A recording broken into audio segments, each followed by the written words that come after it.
the local school. This broadcast presented by Squirtle and its partner schools is not to be reproduced or retransmitted in any form. The content and descriptions on the platform may not be disseminated without the written consent of Squirtle and its partner schools. The thoughts and opinions shared on Squirtle's platform are those of the individual and do not necessarily reflect the views of the organization or its partners. Squirtle does not tolerate or condone hateful, bigoted, or divisive content.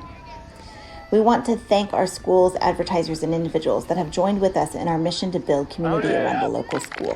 This broadcast taking great pride in being your hometown bank. With branches located in Cashion, Dover, and Hennessy, CSB strives to reflect the small-town hospitality these communities are known for. Our friendly staff is here to serve you and provide one of the best banking experiences around, equipping our customers with the latest in banking technology combined with a personal, down-home relationship. Come into one of our local branches or visit us at www.mycsb.com. Community State Bank. Small town banking, the way it should be. Member FDIC. Support your school's booster club and get your business in front of thousands of potential customers. Talk about a win-win. Advertising packages start on this streaming station for less than $10 a game. Call 405-726-0835 or email adam@squirtle.com right now for more information. Cashion FBC is a church seeking to grow in Christ and our love for the body of Christ.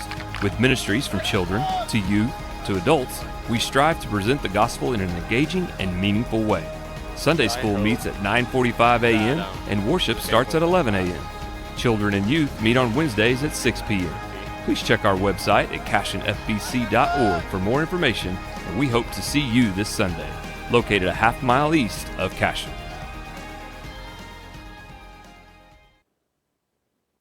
Oklahoma Career Tech's been serving up skills to doers just like you for over 100 years. But this ain't your great Grammys and Pop Tech school. Oklahoma's favorite place to learn new skills keeps learning new tricks. Everyone knows the best way to learn is to do it yourself. Sir, you okay? Because you shouldn't have to wait to do what you love. Whatever you choose to do you. Oklahoma Career Tech. Absolute Pools, Lawns, and Landscape is not your ordinary pool builder. From traditional to exotic and anything in between, our staff offers paramount quality and service through the entire design and build process. We provide service to the entire OKC metro and surrounding towns. So relax, knowing our team is wholeheartedly committed to building a trusting and lasting relationship with you. Visit us on Facebook or give us a call today at 405-285-9729. Absolute Pools, Lawns, and Landscape. At Maples Nixon Diesel Horse, we've helped a lot of people, and our goal was to treat each and every person like a friend. And as a friend, we've got your back, always. We understand what you're going through. Being lawyers is what we do, but it's not all that we are. We care. We'll stand beside you throughout the entire legal process, not just as lawyers, but as your friends. We are Maples Nixon Diesel Horse, and we are here to help.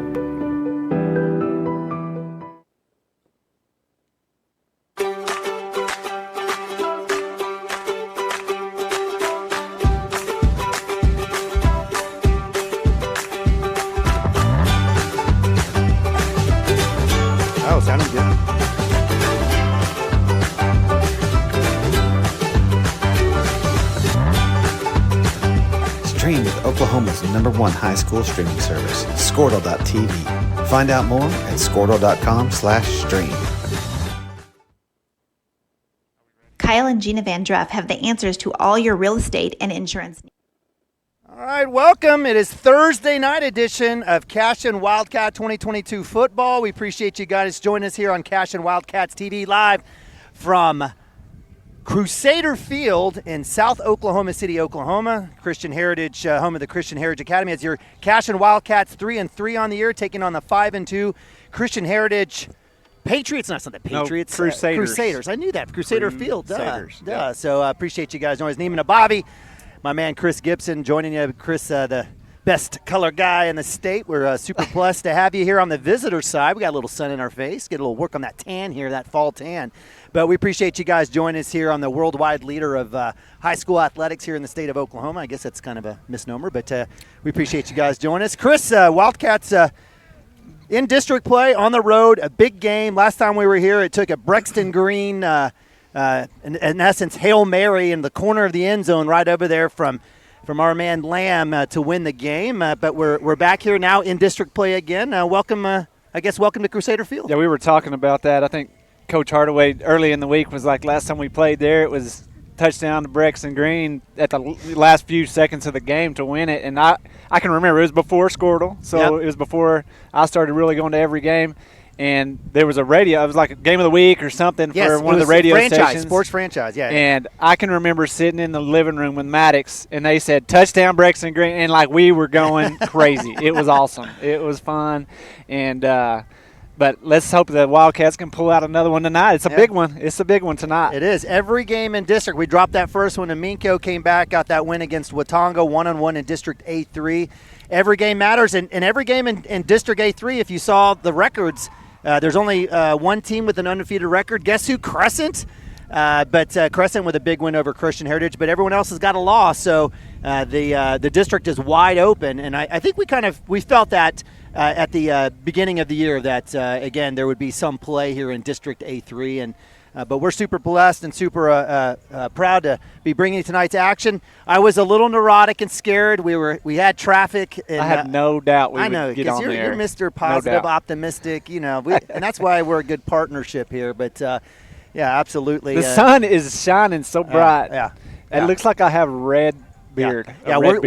We've got about 10 more minutes. Going to drop right down that really nice press box that they have over there on the home side. But we're on the visitor side. All we need is power. If we got power, we're out men of the public people right now. We are right in the middle of the crowd. So if you hear anything, not us. That is off color. Is it what is that? What you say off color? Yeah, sure. It is not us. Yeah, Neil and I would never cross that line. Absolutely. We had that disclaimer there. We don't. We follow Squirtle rules. We don't ever. That's a big no-no for us for sure. But no, we appreciate you guys joining us here. Looks like the Wildcats are a little bit. They're done with warm-ups, heading back to the. They actually have a visitors locker room. Yeah, I see that. So that's good. And again, we appreciate you guys doing here. So let's break down last week a little bit before we jump into the Crusaders. The Wildcats again with a 48-8 victory over the Watonga Eagles. The Eagles starting off the season 2-0, have dropped 5 straight since then. This latest one into the Cashion Wildcats. It was Chance Acord. He was as efficient as he's been all season, 15 for 20, 4 touchdowns, no interceptions. And guess who again for week number 2? It was against Western Heights and now against Watonga. Max Brown, the senior. He had 2 carries for 105 yards. That's pretty good per average. Yeah, I said, well, I think Sarah posted his stats on Facebook, and I told her, that's 50 yards a carry, that's a pretty good day right there. I said, well done, Mr. Brown. That's exactly well done. Right. He also had 4 receptions for 140 yards and a touchdown, so 2 touchdowns. Leading tackler was senior Jake Branson. Wildcats doing it every which way. Again, I think there was 5 different guys who scored a touchdown, or 4 different guys that scored a touchdown, including our man Jackson Vandruff with a pick 6 and with 1 second left in the halftime. And I'm still telling you, it was the wrong call, but nonetheless, I'm super happy. Jackson was so close that entire first half. Yep. Wildcats put it in cruise control as they, basically shut it down after half. Again, it was a situation where it was Chance Acord, probably his most efficient day. And then from a stat-wise perspective for the game, Wildcats extremely efficient. If you take a look at the stats here on 53 plays, again. That's 200. That should be actually 397 yards. Not sure what happened there. Almost 400 yards. Pretty balanced attack. 20 first downs. Another clean game. 1 penalty, 5 yards. And then the Wildcats did have.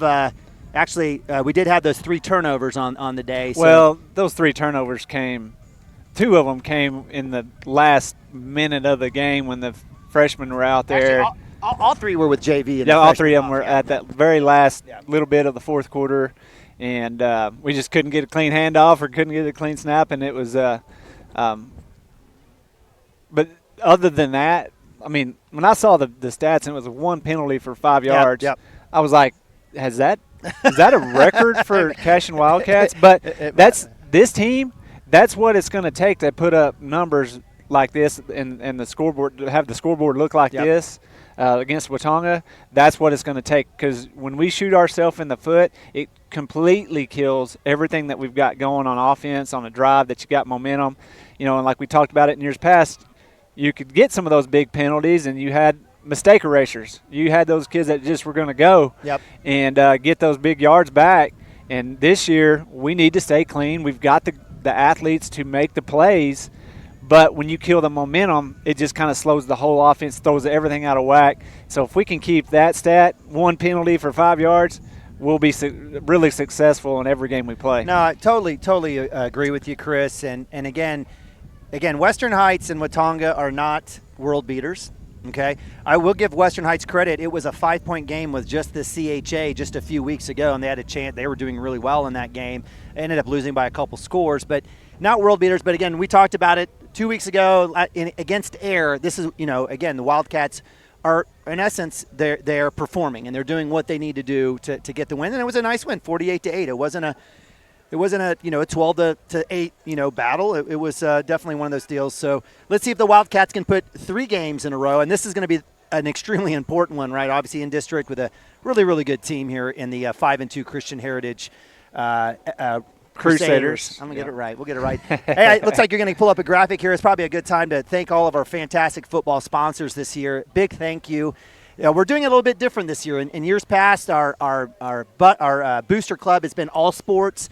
We've kind of gone back to each kind of sport kind of doing their own thing. So Coach Shack, using his political prowess and his network, was able to get some fantastic sponsors, starting off on the Platinum side with Bingo City, Canaan Outdoors, Superior Construction Management, Wasbo Family, NAFTA Mud, Todd Miller Design. Obviously, we love our Platinum sponsors. We still have not gone to we need Bingo City to show up. We do. We need to bring a bingo card. Let's go. Let's do something. I like bingo. Maybe they should do a bingo kind of game during the game. Yeah. Like get some kids out there, throw paper rocks or something. I don't know. I mean, hey, halftime we had pump, pass, and kick. We could did have a bingo competition next halftime. Let's go. We could do it. Reach out. Absolutely. So our gold sponsors, Floor Tech, Jeff Southall. Love Jeff Southall. Again, Bees Roofing, Blaine Sarton, Travis and Rhonda Lufhal's family. Again, Mundell Farms. Love them. Thank you so much. Yes. I was going to talk about Bees Roofing. Blaine and them. That dude, he's got a couple boys, or a boy that plays on the flag football. Okay. Jaguars. Yeah. The kindergarten, I think pre-K and kindergarten, and them dudes can get after it, Is man. that right? Oh, yeah, they were getting after it. What grade? I think they're like pre-K and kindergarten flag football. If you haven't made it over on a Tuesday night to the track, go watch them little dudes play some flag football. They will get it. Little Gray Edgman's on the team. Our team is the Cardinals. Oh, you got to say Edgman, and I know. Hey, I'm Gray Edgman, he is a stud on the flag football field. He is getting after it. And Avery thinks him and her are best buddies. Okay, so. well, that's probably a good one to hook up with. If he's anything like his papa Casey, he's probably got a couple wrestling moves ready to go to take care of any perpetrators or anything like that. Anyway, I just want to give Blaine a big shout out. Hey, they get out there and get after it, and they're another really great family that's moved into town, and I'm excited to see what their little ones do, and they've got a great company there with Bees Roofing. Isn't it great when people move in and just instantly start participating in the community and helping us out? That's the beauty of this. If we take a look at some of our silver folks, Chad and Heather Wilson, lifelong Cashion Wildcat supporters, Footprint Lending, Legacy Insurance, Chris and Chris over there, I love them. JCS Cochran Memorial Golf Tournament, One Oak, a lot of One Oak folks here in town. And one thing about Cashion, it's kind of half and half farming, half oil and gas. Well, I shouldn't say half and half, but a little bit of farming, a little bit of oil and gas, and we got a lot of professionals, corporate professionals. It's a really great mix here in the community. All those fine folks at One Oak. Jeremy and Christina Branson, Christina over there at Legacy Insurance. Restoration One, Scott and Julie Moore, Sean and Sarah Brown. We talked about Max Brown. We got another Brown coming up, Hank Brown in 8th grade. Tobin and Bobby Gump, and Zach and Caitlin Lloyd. Love the Lloyd family. Again, proud parents of Dagan here on the offensive line. All right. So appreciate all of our fantastic sponsors and really all of our fantastic sponsors via Squirtle that bring this to you not only during football season but free of charge. We've got some other folks that are broadcasting this on the other side. They're charging you. They're charging you $10 here free of charge. So you know what? We're not a private school, so maybe we don't have the funds, to do that. But we appreciate folks like Blue Ribbon Construction, We love those folks and all of our Shaddix. That's and the right. Bunch. Good. That's another great family. Cameron Shaddix is Yeah. in Kate and Maddox's class. Great bunch. Love it. I mean, that's the thing. You look at all these sponsors. It's somebody that's in our community, contributing to the community, and making it better every time that you turn around. Absolutely. We got a lot of great folks. We can't do it without them, and again, really appreciate everything that our sponsors do to make this, again, free of charge. We do have some new advertisers, new supporters. Obviously, you see the Oklahoma Career Tech. We're getting big time, Chris. We're getting big time. But nonetheless, we appreciate it. We are on, again, an opportunity. We've got looks like about 23 minutes. Chris, do you want to take a quick time out before we break down the Crusaders here? Yeah, let's take a quick one. Right. We'll be back right after these. All right. Be right back. These guys will have you covered in a one-stop shopping experience. They are local agents, local supporters, and active in the Cashion community. They are also proud parents of past and present Cashion students. Kyle and Gina help their clients make the right choice. Don't wait till it's too late. Call 405-607-4300. Go Wildcats and number 88. Let's have a great year. Walk it up. Get you some. Now is the time to protect your family with Pioneer Smart Wi-Fi. Internet security is becoming more of a fear every day. Protect your family against malware, viruses, intrusions, cyber attacks, and more. Modern internet deserves modern security. Get the best of both worlds with Pioneer in-home Wi-Fi and the Smart Wi-Fi app. Download the Pioneer Smart Wi-Fi app today or visit gopioneer.com for more information.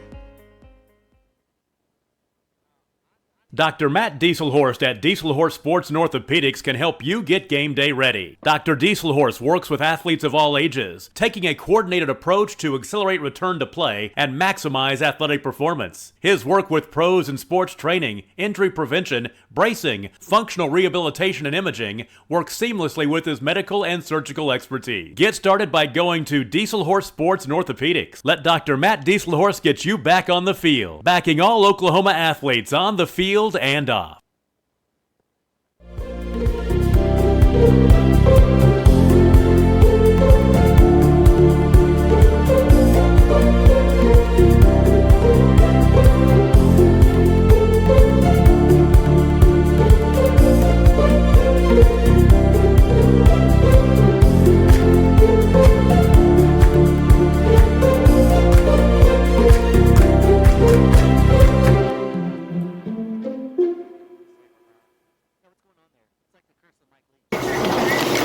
Storm season is coming, people, and your first choice for roofing needs should be Rhino Roofing.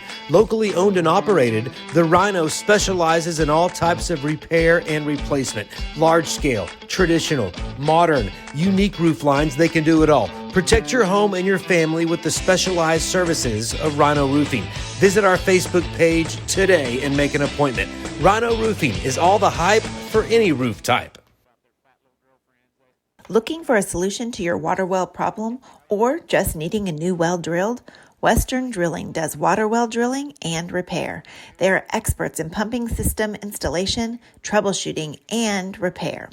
Western Drilling works with domestic, ag, and irrigation wells. Give them a call today and explore all the solutions. Western Drilling supports Cashion High School. Go Wildcats! Legacy Insurance and Financial. There we go. That's all right. Got a little legacy. Welcome back to Cashion Wildcats TV 2022 Cashion Wildcat football production here live from Crusader Field, and it's Del City, right? It's Del City. It's Del City. It says South Oklahoma City, but Del City, Oklahoma. Again, as the 3-3 Cashion Wildcats taking on the 5-2 Christian Heritage Crusaders here live on the road. Big time district play as the Wildcats looking to get 2 in a row in district play as coming off that nice win against Watonga. We broke down last week's game against the Eagles, and again, it was good. It was a good win, good solid win. Everyone was happy. Some people were actually having fun for the first time playing football, which was nice to see. But let's break down the Crusaders, again led by Coach Joel Franks. Crusaders who were in Class 2A have now this year come back into Class A. I guess they weren't as successful in Class 2A, so they've been bumped back down. And you'll see, based on the sideline, you're going to see 65 kids on their roster. So They may come down to Class A in terms of enrollment size, but the football team is every bit Class 2, 3, and 4A size in terms of number of people on the roster. But they've done a great job with sports here, including football. We've had some great games in the past against the Crusaders in district. We welcome them back. The Crusaders are 1-1 in district, I believe. Is that right? With a win over Hinton and a loss to Crescent. Is that correct? A win like no other against Hinton. If you go back and watch it, watch about the last 5 minutes of that game, and you would not believe how Hinton gave that away to these Crusaders. But give credit to the Crusaders. They pulled out the plays they made the plays. They made the plays. And kicked a 40-yard field goal to win that game. And Hinton just didn't give it to them, but they earned it. But it was a tough one for Hinton to lose. And then, Crescent, they came out and beat the Crusaders. So Crescent's going to be one team that's going to be tough. They're rolling. They're rolling, yeah. So Christian Heritage with an opening season loss to OCS, a Class 2A school. They came back and beat Western Heights, a team that we played 45-28. We talked about that earlier. They played the Oklahoma City Patriots, I believe is a homeschool team, 19-0. They played another private school, Mount St. Mary. They did win that 3A team, 42-21. Again, that big win in overtime against Hinton, 22-19. The loss to Crescent, 13-26, and they rebounded with actually a pretty impressive win on the road at Minco, winning 28-7, which has created a logjam in class District A3. 2-1. 2-1. That's right. 2-1 in district. Yep. That's right. Yeah. So they beat Minco, the team that beat us that first game. And so we want that game. Even Coach said you want that game back. But I know you got to give a special shout out before we get started. Yeah, special shout out to my girls. I tell them before every game. I said when we leave town, I said tune in. I'm going to give y'all a shout out. So Avery, Olivia, and Maddie. Hey girls, and Ashley can't forget my beautiful wife. That's right. Anyway, hi girls. I know none of my kids are watching, so I'm not going to say hi. I've got a couple playing. I've got one in the They're stands. all here. Yeah, and I think the OBU boys will be here later to watch as well. I know Brian wants them to come at least watch him hold a couple field goals or extra points. So with that, the Crusaders are on tap for the Wildcats here again, 5-2. Very multi-dimensional. They'll run a lot of stuff out of that double wing look. And with 65 kids on the roster, you're going to see a ton of different kids toting the rock. So I've got my cheat sheet here, but I'm just going to be looking at our roster because you're going to see between 5 to 7 kids even just running the ball for the Crusaders. Chris, I know before we maybe break down the team in itself or any thoughts, I know you've got a couple of players for our Cashion fans to watch tonight. Yeah, okay, so number 10 is Zachary Harris, senior quarterback. He's going to be the kid that is going to be, slinging the ball, handing it off, kind of being that just a ship driver on that side of the ball, on the offensive side of the ball. He's going to be throwing. He's got lots of people to throw to, and he's got an arm that he can really deliver a great pass. And then whenever he needs to, he can pull it down and run and make plays. He's an athletic kid. And then you see I have number 8, Nate Gines. It's Jines. Gines, my apologies. The autocorrect. Autocorrect. Yes, that's exactly right. Nate Gines, number 9. I apologize. Actually, he's number 9, right? Number 8. Number 8. Okay, my apologies. Yeah. So Neem and I were talking on the way over here, and I said, hey, number 8 is he on your, players, he's got a little cheat sheet, and it's not even on there. But that goes to show you what Nima said. They've got a lot of kids that are going to touch the ball and have the ball in their hands by the end of this game. But number 8 is one that kind of stood out to me because he's shifty. The kid can move. He can get downfield. They threw some long passes to him, and he's going to be one of those targets that Zachary Harris is going to find down the field. And he's a good defensive back that's going to probably get on and cover probably Max, I'm guessing. Okay. But because I think he's one of their best athletes on the defensive side of the football in that backfield or in that defensive backfield. So those two right there, Zach Harris, number 10, and number 8, Nate Gines. Yeah. So again, what you're going to see is a lot of looks out of the double wing set. And then on defense, they'll run a 3-5 at you. They'll have a big old number 55. That is Jonathan Warren, the junior offensive lineman and defensive lineman. They'll have him in at nose tackle. You'll notice him immediately. He's a big boy. A big kid. We saw him in warm-ups, and so that'll be something. And, of course, again, across that 4 linebacker front, we may be, besides Nate Gines, we may hear a little bit of Bryce Graham as well as Caleb. Yeah, number 33 Yep. on the defense. He's one to watch too because he's right there in the middle and he comes downhill hard and makes a bunch of plays on defense. But they're going to be rotating a ton. Again, we talked about this, and we were, just a few games that I know I watched, just kind of rumbled through. They rotated a ton of kids, and so that'll be some of the things that the Wildcats will want to take a look at. Yeah, no doubt. I just want to say again how big this game is for the Cashion Wildcats because I was telling Nima on the way here, I really feel like they should have gotten beat by Hinton. So going forward, we have three. We have counting this one. We have 3 district games after this. It'll be who is it? Crescent. Yeah, we have 2. So sorry, 2. We have 3 left, counting this one. Right. So between this, Hinton, and Crescent, I think this may be the easiest game that we have. I think between the 3, I think Hinton and Crescent are a little bit above. Even though CHA won that game, I'm telling you, Hinton had it won till the very last minute and a half of that game. And so I think tonight it's a big game. We need to get this win. We need to really come out here and kind of set the tone going forward to finish out the season. We get a win tonight, it's going to set us up for a chance to go in and beat Hinton and then set up pretty much a de facto championship district game against Crescent. I mean, nobody from Cashion wants to admit when Crescent looks like they're going to have a good team, but I think they're going to have a good. They do have a good team. They do. They squeaked a few out there at the very first season, but they've gotten better. They got some big boys that are strong. They can push people around, and so like I said, nobody wants to say it when Crescent looks like they get a good team, but I'll say it. It looks like they have a good team. It's going to be a fun game against them, and it's going to be one of those things that hopefully it lines up to where that's the championship game for the district, and then it's on our home field, and then who knows what's going to happen. It'll be fun. It will be a great atmosphere. It will. It'll be electric. Hey, and Chad Tishner just said he is watching from Robbers Cave State Park. Well, good for him. It is fall break. Him and the boys went camping. So for all those great Cashion fans, and there's Chris Cochran. Speaking of the number 1 Cashion fan, he's got Jacks all ready to go. But the situation is that's the beauty. If you're on fall break, we'll just make fun of you behind your back that you're not here, Chad. But no, what a beautiful area. That's one of our favorite places to go over there in eastern Oklahoma. Some great places here. But looks like we've got about 11 minutes. Chris, let's break down the Legacy Financial Services keys to the game. So let's bring that back up, and let's start with offense. Yeah, offensive side of the ball, I said, just looking at what CHA does, what we do, and if we have crisp routes, I think we have better athletes skill position-wise, receivers. If we just are crisp and the quarterback is getting, delivering the ball, I think we can have some success on the offensive side of the ball.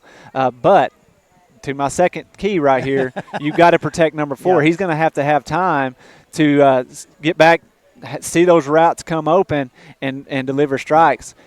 Chance is great throwing the ball on the run, but if we can protect him and have some of those routes that take a little bit of time to open up down the field, if he has time to see those and he can deliver strikes, we're going to be able to really move the ball up and down the field tonight. On the defensive side of the ball, we want to take away what I feel like CHA is the best at is just a quick – the ball gets to the quarterback's hands and he knows right where he's going. Well, if we can take away that first option, I know where I'm going with this pass play to this guy. If that's not there, he has to scramble. He kind of panics. He might throw one up or he might force one somewhere and we can get an interception or a breakup, or he just doesn't have anything to go to and he runs around and scrambles and we can get to him and tackle him. So if we can take away that first option, I think we're going to have a chance to really stop them and kind of hinder what they like to do on offense. Then that last point on defense, be ball hawk. As a defensive back, we've got some really good athletes. We've got some fast kids back there. Like I said, if you take away that first option, he's going to throw some up. And if we can ball hawk and we can go after those, that if he floats a few up, we got to go up and get them and compete and fight for that ball. And we got to get a few interceptions, I think, in this game, really to put them in a position that they can't, win this ball game. So, crisp routes by receivers, protect Chance at all costs. No first option for that quarterback, nothing quick that's open. Then be ball hawk. Whenever that ball goes in the air, go get it, defense. Yeah, I loved your commentary regarding Chance on that. And, we've commented this, that, he's getting a little bit more comfortable. Yep. You can see that. And what we've loved is his how he's evolved in terms of just not forcing or waiting too long, right? That internal clock and really kind of moving and it's maybe picking up 5-10 yards and getting the easy yards in front of him. So, those are the things that I've loved seeing. And again, if we take a look at Chance from a standpoint of year to date, again, he's throwing right around about 61% completion rate. He's averaging about 200 yards per game, about 2.5, 3 touchdowns, a little under an interception a game. And so the idea is that these, the numbers aren't, we're used to Ben Harmon and Matt Harmon for the last few years. Yeah. But certainly, getting the job done over the last couple weeks has been certainly of a nice sign here with Chance. Nima sent me these numbers yesterday, and I said he's at 60%. He needs to be around 70. And you look at that Watonga game, he was at 75% on the completion rate. If you stay up there around that 70, 75%, the numbers will they will be there where we need them to be. But I think the last Western Heights game and the Watonga game, those are the numbers that we need from him. And I think the more that he, like you said, gets comfortable, he's not forcing things. He's hitting open receivers. He's pulling it down and getting those 4 or 5 yards if he doesn't have anything open. As he starts to learn the system and he learns the 11-man game, that completion percentage is going to get to that 70%, and he's going to be good, and it's going to be really good for the Wildcats. Well, it helps when you've got guys like Max Brown, who's an absolute just jetster, speedster. I mean, the Wildcats have always had 1, 2, 3 guys that can just absolutely burn it, and Max Brown fits that mold absolutely. Max with an amazing game on the season. Max is 9 carries for 248 yards. 28 yards a carry is probably not bad on a year-to-date out of 6 games. Wildcats don't use him a lot to run. They bring him back there in situations, and when he does get the ball in his hands, he capitalizes on it. He absolutely does. He's got 3 touchdowns on the year running. Passing from as a receiver perspective, 58 targets, 35 receptions, 564 yards. His longest is a 74-yarder. 7 TDs. He's averaging around 16 yards. Max is certainly going to be a guy that gets game planned. And, as other defenses come in to try to take away that first option, right, you're seeing guys like Seth Gilbert, right, coming up. Seth with 41 or 31 catches on the year. Even Kai got in the act last week. Seth had 2 touchdowns. Kai had 1. Nathan Abavi, from a running perspective, actually the leading rusher on the team, the junior, 64 carries, 347 yards, 4 touchdowns. His average is 5.4, not 27.8. In fact, Nathan asked me, "Hey, Dad, what's that compared to Nick?" And I was like, "It's not close." And Nick was up; he was almost a first down every time he touched it. But the idea is he was able to throw down a few people to get a few yards. So just keep on trucking. But definitely wanted to to highlight. And then from the defense perspective, Camden Maroney, leading tackler on the season thus far, 35 tackles, 7 tackles for loss for minus 13 yards. Extremely active, amazing athletic kid. Jake Branson, the senior, 34 tackles, just right behind him, 2.5 tackles for loss. In every game, Jake, he's been right up there top 2 on tackles. Yep. And as the season goes, he's gotten better and better. Yeah, he sure has. And then right behind them is Jackson Vandruff. Vandruff finished around 99 tackles last year. He's got 32, about 8.5 tackles for loss. He's been double teamed, triple teamed, held, tackled, run away from. He is doing his work without even doing his work, just based on who he is. So certainly some good numbers there as we kind of wrap up the year. We've got thus far. We've got about 5 minutes here. We haven't had a national anthem or a prayer. I was expecting a prayer as well. Maybe we'll go to a quick commercial, and we'll come back with Chris's prediction and kickoff here in a few minutes, live from Crusader Field. It's Chris and Neem. We'll be right back here on CWTV. Financial Services is proud to be on Main Street in Cashion, Oklahoma, supporting our Wildcats while riding business throughout Oklahoma and surrounding states. Legacy agents who share over 40 years of experience will shop many carriers to fulfill all of your insurance and investment needs. We welcome face-to-face meetings, but if your needs require an online virtual relationship, we are versed at those too. Let the team of Chris Gibson, Chris Cochran, Aaron Phoenix, and Christina Branson at Legacy Insurance and Financial Services help you build your own legacy, one you will be proud to live and to leave.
Wiggins, Sewell, and Ogletree is dedicated to championing our clients through complicated and challenging litigations. We pride ourselves on a proven track record of success brought forth by fierce litigation skills. The lawyers and staff of our firm are dedicated to effective and personalized representation for every client who entrusts our service. Uncompromising integrity, unparalleled results. Call Wiggins, Sewell, and Ogletree, 405-232-1211. All right, welcome back. Cashion Wildcats TV live from Crusader Field as the Cashion Wildcats taking on the Christian Heritage Crusaders. District A3 battle here on the road. Wildcats in their maroon helmets, white tops, gold pants. Neiman and Bobby joining them up here in the corner of the visitor side is my man Chris Gibson. We appreciate you guys joining us here as the Wildcats looking for their second district victory. Captain's out there at the middle of the field with the toss. Wildcats with the toss. Max Brown has the eyeball. Let's see if we win it. We do. It looks like we're going to receive. Oh, we're going to decline. That is a first in Cashion. Have we ever declined? I have never. Not in the 4 years that we've done this. I have never. I would. If we had a betting line, the odds would have been like negative on the fact that we take that ball. But it looks like Max Brown in the bunch. Max Brown, Preston Cotter, Jackson Vandriff, Camden Maroney, and Seth Gilbert. Looks like Wildcats will go ahead and kick off. The Crusaders, white tops, and that traditional maroon, gray top, gray bottom look with the red and blue trim. Wildcats looking sharp tonight, so pretty interesting call there. Yeah, no doubt. I mean, when they said decline, I kind of about fell out of the stadium over here. I mean, usually Shaq, he loves to get that ball in his hands, go down and score. But maybe he sees something that we didn't, and they're going to try something a little different tonight. All right, so Chris, the Sharpie's out. It's prediction time. Wildcats are 3-3. Do you see them moving to 4-3 and 2-1 in district? Well, you know, as I see it, the Wildcats, after watching all the film that I've seen, I really think the Wildcats match up really well against the CHA Crusaders. I think we have really good athletes that are out on the edge that are going to be able to stop their passing game that they're going to line up and try to run. If we can stop them on that run game and get after that quarterback and really pressure him, I think we're going to come away victorious tonight. Cashion Wildcats 34, the Crusaders 24. Okay, 10-point victory. I've got it. The Sharpie's out. 34-24. Love seeing that, and I'll definitely take it. So appreciate Chris's legacy lock, I guess, in essence. Prediction there. Appreciate that. And appreciate you guys joining us here on a wonderful fall night. We clearly did not dress appropriately as the sun's gone down, but it's a gorgeous night here in Crusader Field in South Oklahoma City, or Del City, Oklahoma. And again, we appreciate you guys. There'll be the Wildcats kicking off. Chris, any thoughts before kickoff? Anything as we've been watching warm-ups or anything? Hey, all I know, it might get a little chilly tonight, but if you're playing football, you could not ask for better weather to get out on a Friday night or Thursday night, and play some football in Oklahoma with the sunset, orange sky going down. Red orange. It's a beautiful night here in Del City at the Del City Privates.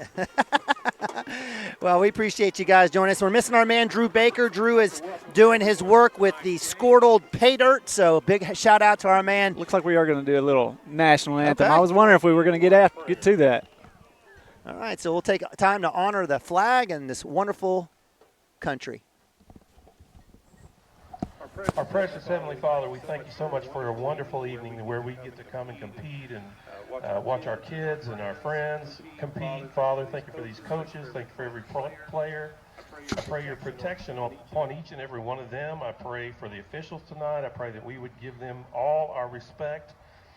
Just pray that we would just have some wonderful memories from this night. Thank you for blessing us with it. It's in Christ's name I pray. Amen. Now will you please join us for the national anthem?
All right, God bless America. All right, God bless America. Greatest country in the entire galaxy. So blessed to be living here. We're blessed to have you guys join us here on a fantastic night of football here. Thursday night football as the Cashion Wildcats taking on the Crusaders from Christian Heritage Academy, live from South Oklahoma City. We've got our prediction. We've got our teams ready to go. Wildcats will be kicking off. It's going to be a good one. And, again, we appreciate you guys being here. Packed house, nice crowd here for a Thursday night on fall break. Yeah, no doubt. Lots of people here.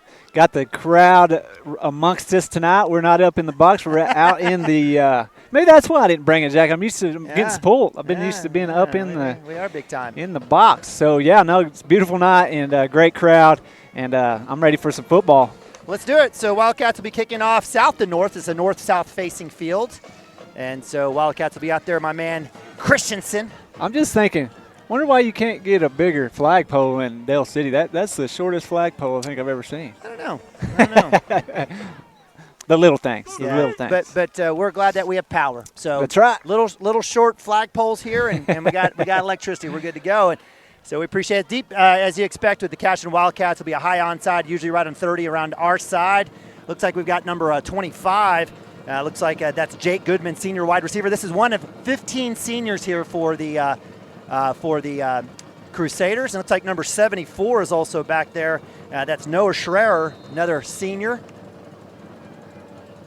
Christensen, deep middle kick. That's going deep down the middle. Number 8, Nate Gines. You recognized him from the call-out. He's going back the right side, deep in pursuit.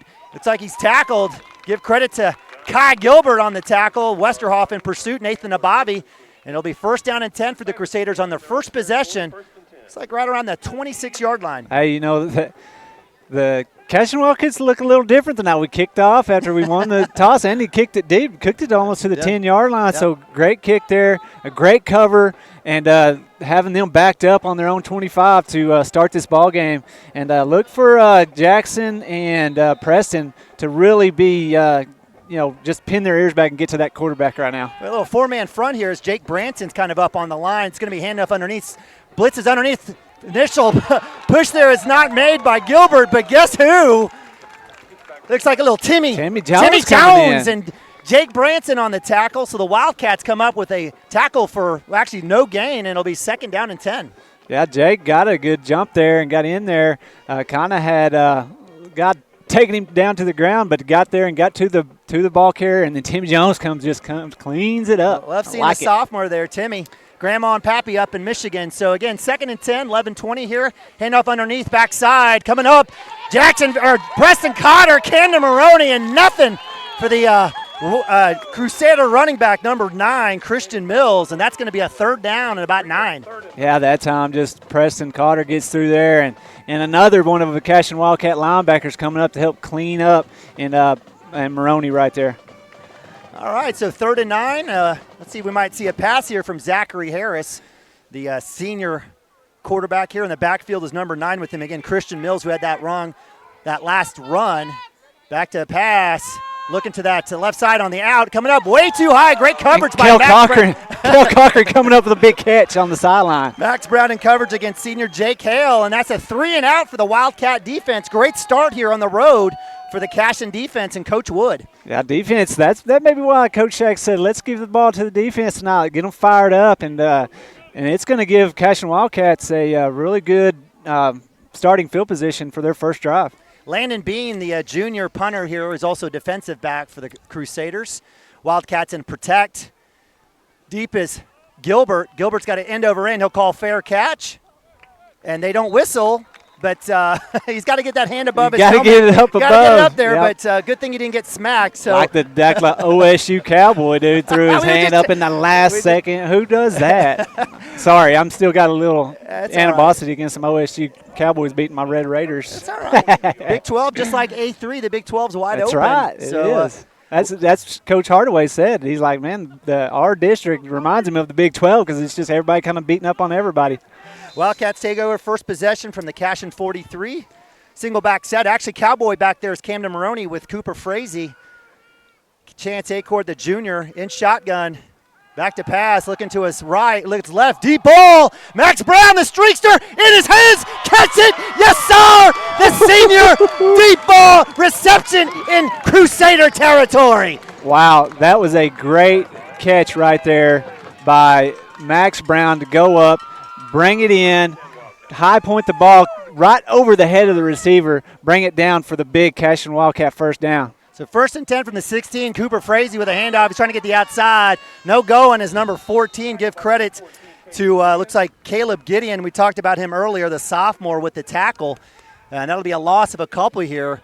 Wildcats in a 12 personnel with Camden Maroney and the sophomore Max Higdon in at tight end. So max protect here for Chance Acord. Wideouts are Seth Gilbert on the right and Max Brown up top on the left. Wildcats will have a look here. 2nd and 11, 9:40. Fake going back to Gilbert. Out is there, in and out of his hands. Would have been a nice little gain there, but it'll fall incomplete, and it'll bring up 3rd down and 11. Yeah, that was a strike right there. I mean, just hit Gilbert in the hands. That's a hard throw to make right there out to the sideline like that, and he put it on the money, and Gilbert just couldn't bring it in. So that'll bring up 3rd and 11. Running clock does stop at 9:45 from the 17. Wildcats in that same formation. Motion now is Gilbert as both Gilberts are in. Looking to his right. Still looking. We'll keep it. We'll flip it out. Touchdown, Kai Gilbert. Seth Gilbert.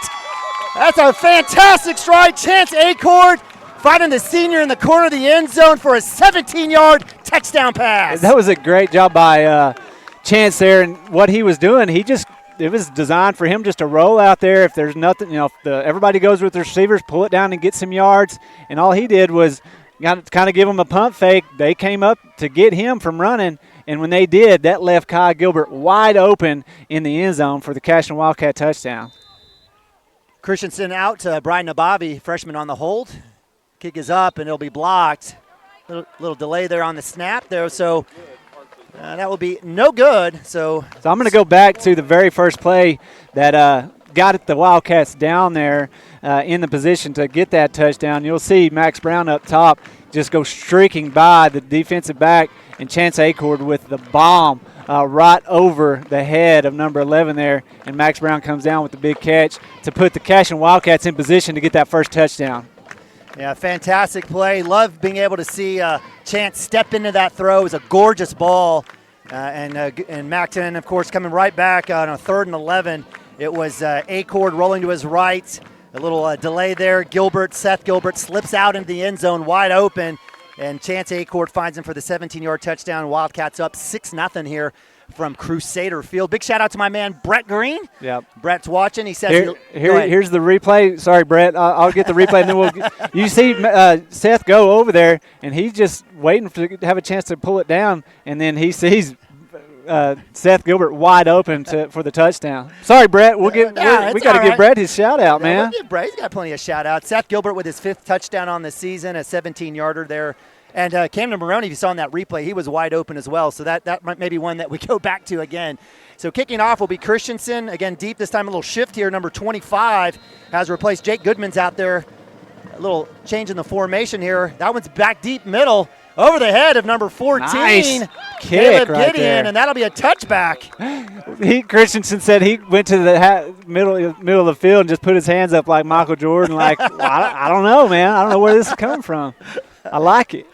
So with that, the Crusaders will take over 1st down and 10 from the 20. Unlike college, touchbacks, as soon as any ball touches the end zone, it's an automatic touchback, and they'll get it at the 20. So Wildcats looking to get another 3 and outs. Wildcats showing that 4-man front with Jake Branson kind of at that mini DN look. Handoff inside. See if he gets the eye. He will not. Big tackle. And guess who? Guess who? Jackson Vandruff, another TFL for the senior. Wildcats getting a big tackle. Yeah, the old tackle on that side of the offensive line just could not get off the ball, and Jackson just completely made him look like just like he was standing still, and he was able to get almost there before the handoff even happened. Wildcats back out. 2nd and 12. Rolling to his right is Harris. He's going to go deep. Man in the vicinity over his head. Good coverage there by Cooper Frazee at corner, and good help there by Kai Gilbert at safety. Ball will fall incomplete, and I'll bring up 2nd down and 12. Let's see, the Wildcats will dial up a little bit of pressure here in 3rd and long. Yeah, 3rd and long. You know they're going to try to pass the ball. Just pin your ears back and go get that quarterback. Don't let him have a lot of time to find an open receiver. And our defensive backs have been doing a great job so far in this ball game of just sticking right there. They're in their back pocket. There's not really been an open receiver yet to speak of. 3rd and long, looking for Jake Hill again, down across the sideline. Up top, Max Brown had a chance. This may be offensive. Max was in better position on that ball than the receiver was, that's for sure. And the only thing they could call is the offensive player was trying to go through the defensive back to make the play. Let's see what the call is here. Looks like Coach Shack, and they're going to say they're going to call it on us. What? Unbelievable. How was Max Brown has every chance. He doesn't have to turn around, but he did to come back for the ball, and they're going to call pass interference on Max Brown. And, hey, listen, this is Homer television for the Cashion Wildcats. We don't have to agree. We appreciate our referees. That's just a tough call to bail out the Christian Heritage Academy Crusaders, and it'll give them a 1st down.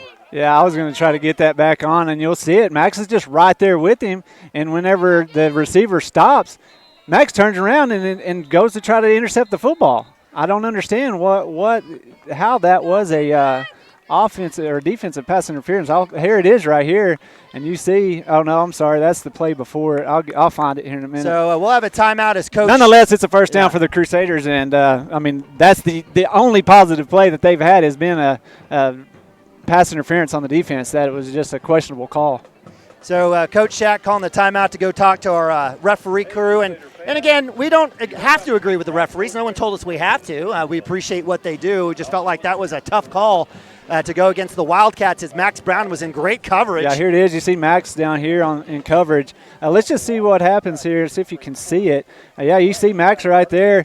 The only thing I could see that he might be saying was he had his hand up. They were both fighting back and forth. When you're both fighting back and forth like that, there's no reason to call that because the offensive player was doing just as much as the defensive player. Max was just in great position.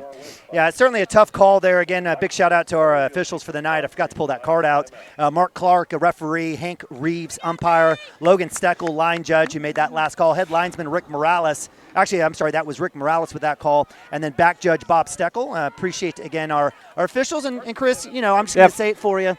Go ahead, Chris. Hey, the officials, we can't do this without them. We appreciate them being out here, giving of their time and their effort. They definitely don't make money coming out here. They make a little bit, but it definitely is not a living, and so we sure appreciate it. If you think you can do any better, they'll give you a whistle and a striped shirt and come on out. Run opportunity, not even close. Gang of Cashion Wildcats in there. Too many to even call out a number, and that'll be a loss of 1. Looks like Tony Woods got the run defense definitely stepped up, and certainly love to see this as Coach Shack continues to work the head linesman. At this point, the defense has just been dominating so far in this game. So even with that bad call, now it's put that behind you if you're a player. That's right. And go get the football and make plays. Deep pass, looking for the right side. In coverage, Cooper Frazee. It's over him. He'll make a chance at the tackle, and it'll be a touchdown. It'll be a 67-yard touchdown that was saved by a pass interference call, and the Crusaders are on the board. Yeah, and that one right there, Cooper was running step for step. Number 8, Johns, I told you, he's one of their best athletes on the field, and he got one step on Cooper, and number 10, man, he put it on the money for that pass, hit him in stride, and Cooper just almost got there close enough to bring him down and tripped him up a little bit, but it wasn't enough to stop him from getting in the end zone. Well, give credit to Zachary Harris. You saw an absolute dime from him, and give him credit out to kick is number 16. We saw him warming up. We talked about him earlier, J.D. Smith, and that is. They haven't said good yet. So they call it good. So that with that extra point, and again, extra points are key.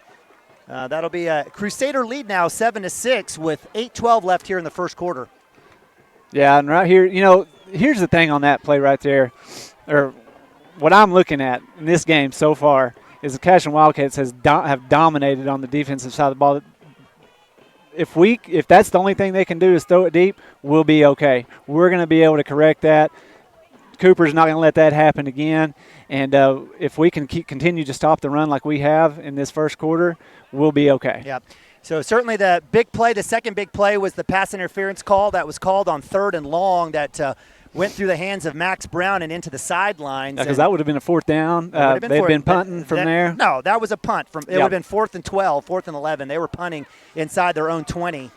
So give credit to the Crusaders who, again, turned chicken poop into chicken salad. And so with that, it'll be the Wildcats deep. And we'll have Max Brown as well as Seth Gilbert.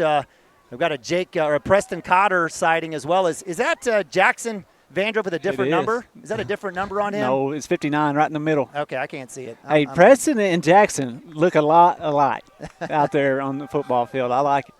All right. Twin Tower. What do we call them, Twin Towers? Sure, we'll call them the Twin Towers. Kicking off will be looks like it is number 16. We've called his name J.D. Smith. He kicks the extra points.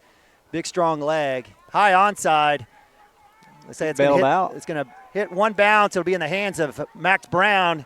He'll come back. He'll get quickly hit by 2 or 3 Crusaders. He'll go down, and it'll be 1st down and 10 for the Wildcats deep in Cashion territory with 8:04 left here in the first quarter.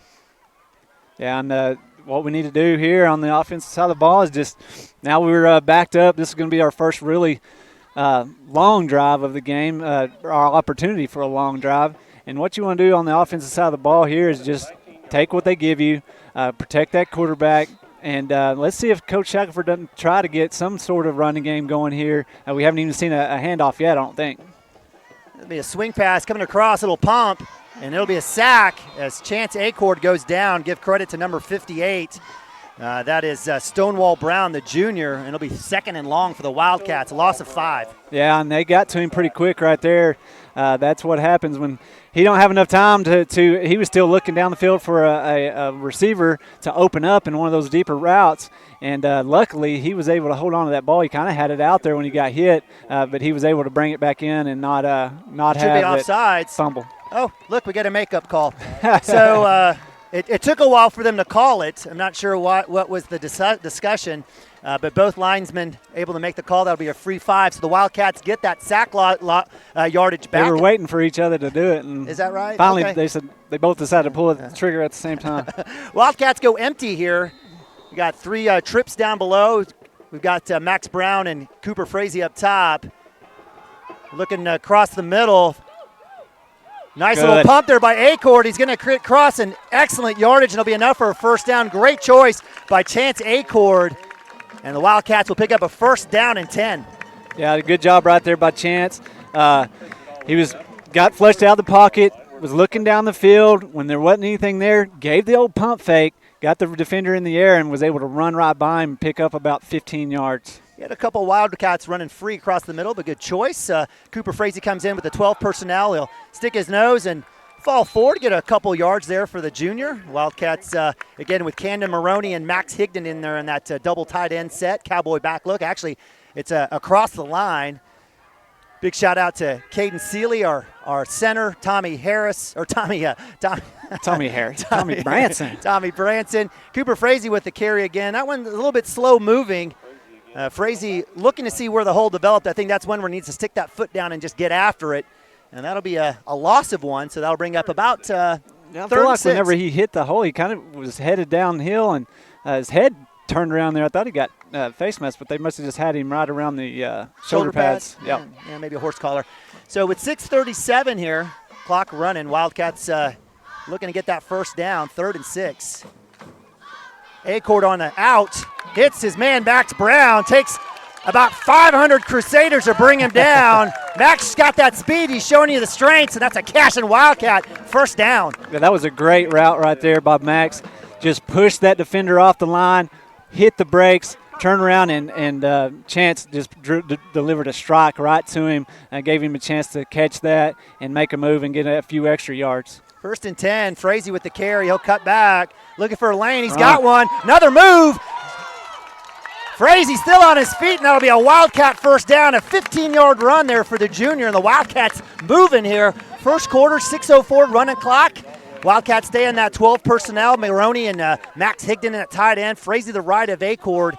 Wildcats going fast. They'll give it right back to Frazee. He hangs on. He'll get about 3 or 4, and he'll get right around the 30-yard line. Yeah, Frazee's doing a good job at just getting the ball and running hard. He's had, the play right before that was the big yardage. Found a cut back lane and was able to find the lane and get a lot of yards before he was even touched. Good job by the line there. Again, we're talking about Tommy Branson, Caden Seeley, Timmy Jones, obviously the Twin Towers out there, and they got a couple tight ends. Wildcats looking to pass, come back on the hitch, back the other side. Camden Maroney with a little bit of extra love there. Says, hey, no, don't throw the flag. We don't be calling anything. Camden Maroney talking, tells him to go away. Not sure what's going on here as Camden Maroney has to come off the field. There is a flag on the field. So Camden will have his seat. Max Higdon will follow him as Nathan Nababia will come back in at wide receiver. Wildcats will look to go empty. Let's see what the call is here. It looks like they may be coming back. Let's see. We've got a legal man downfield. We haven't had that call in a few weeks.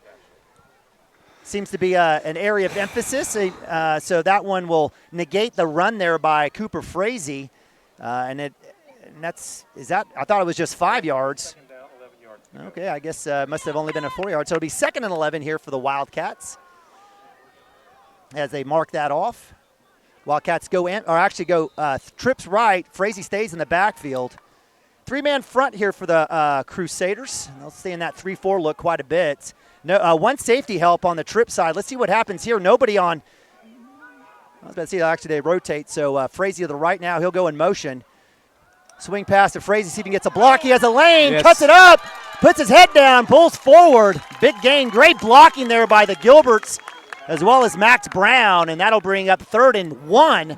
5:13 here, first quarter clock running from the 36 of Christian Heritage. Wildcats driving here. Drive started on their own 24. Frazee will keep it. He'll cut back right side. He's got a big lane. Still on his feet. He'll get the first down. It'll be 1st and 10 from the 15. Yeah, Cooper's so good about just finding those lanes, be patient. When he does see the lane, put his head down and goes. That's something that Nathan's really good at too, and it looks like he's coming in here to spell Cooper, and Coach said it last week. Nathan's good at just about hiding and finding that spot and then going. Nathan trying to hide. No, it's like something around the face mask. No call. No hiding that time. No hiding that time. He'll be stopped there. It'll be no gain there for Nabavi as he gives Cooper Frazee a break. And Wildcats will still go with 3 wide receiver set. Cowboy look here with Camden Maroney. 2nd and 10, 4:26. Same look here with the motion with Gilbert. Back to pass. Looking across. He'll go ahead and keep it. Acord's got a lane. Bulls over. Big time run there by the junior. Showing his power. Says hello. And that'll be a nice rush there. It'll make up 3rd and very manageable. It's like about 3rd and about 2 here, right around the 7-yard line. Yeah, you had Camden Maroney right there open, and he turned around and got a little bit of a block, and just like I said, Chance just did a great job running that ball right there. Acord with the keeper. He'll fall forward. That should be enough for a first down. Wow, they didn't give it to him. It's going to be 4th. No, they're going to give it to him. Yeah, I was about to say, goodness, he better. That guy may not make it out alive. So big carry. Acord showing his feet tonight. 3 big runs already. And that'll bring up 1st down and goal from the 5-yard line. Clock running 3:50. Appreciate you guys joining us here. It's a great game thus far. Wildcats down 1. They come in with the opening drive. They get the score. They give up another one. But marching here, 1st and goal. And the Bobby to the left of Acord. Double tight end set. Crusaders showing blitz. Let's see what happens here. Snap.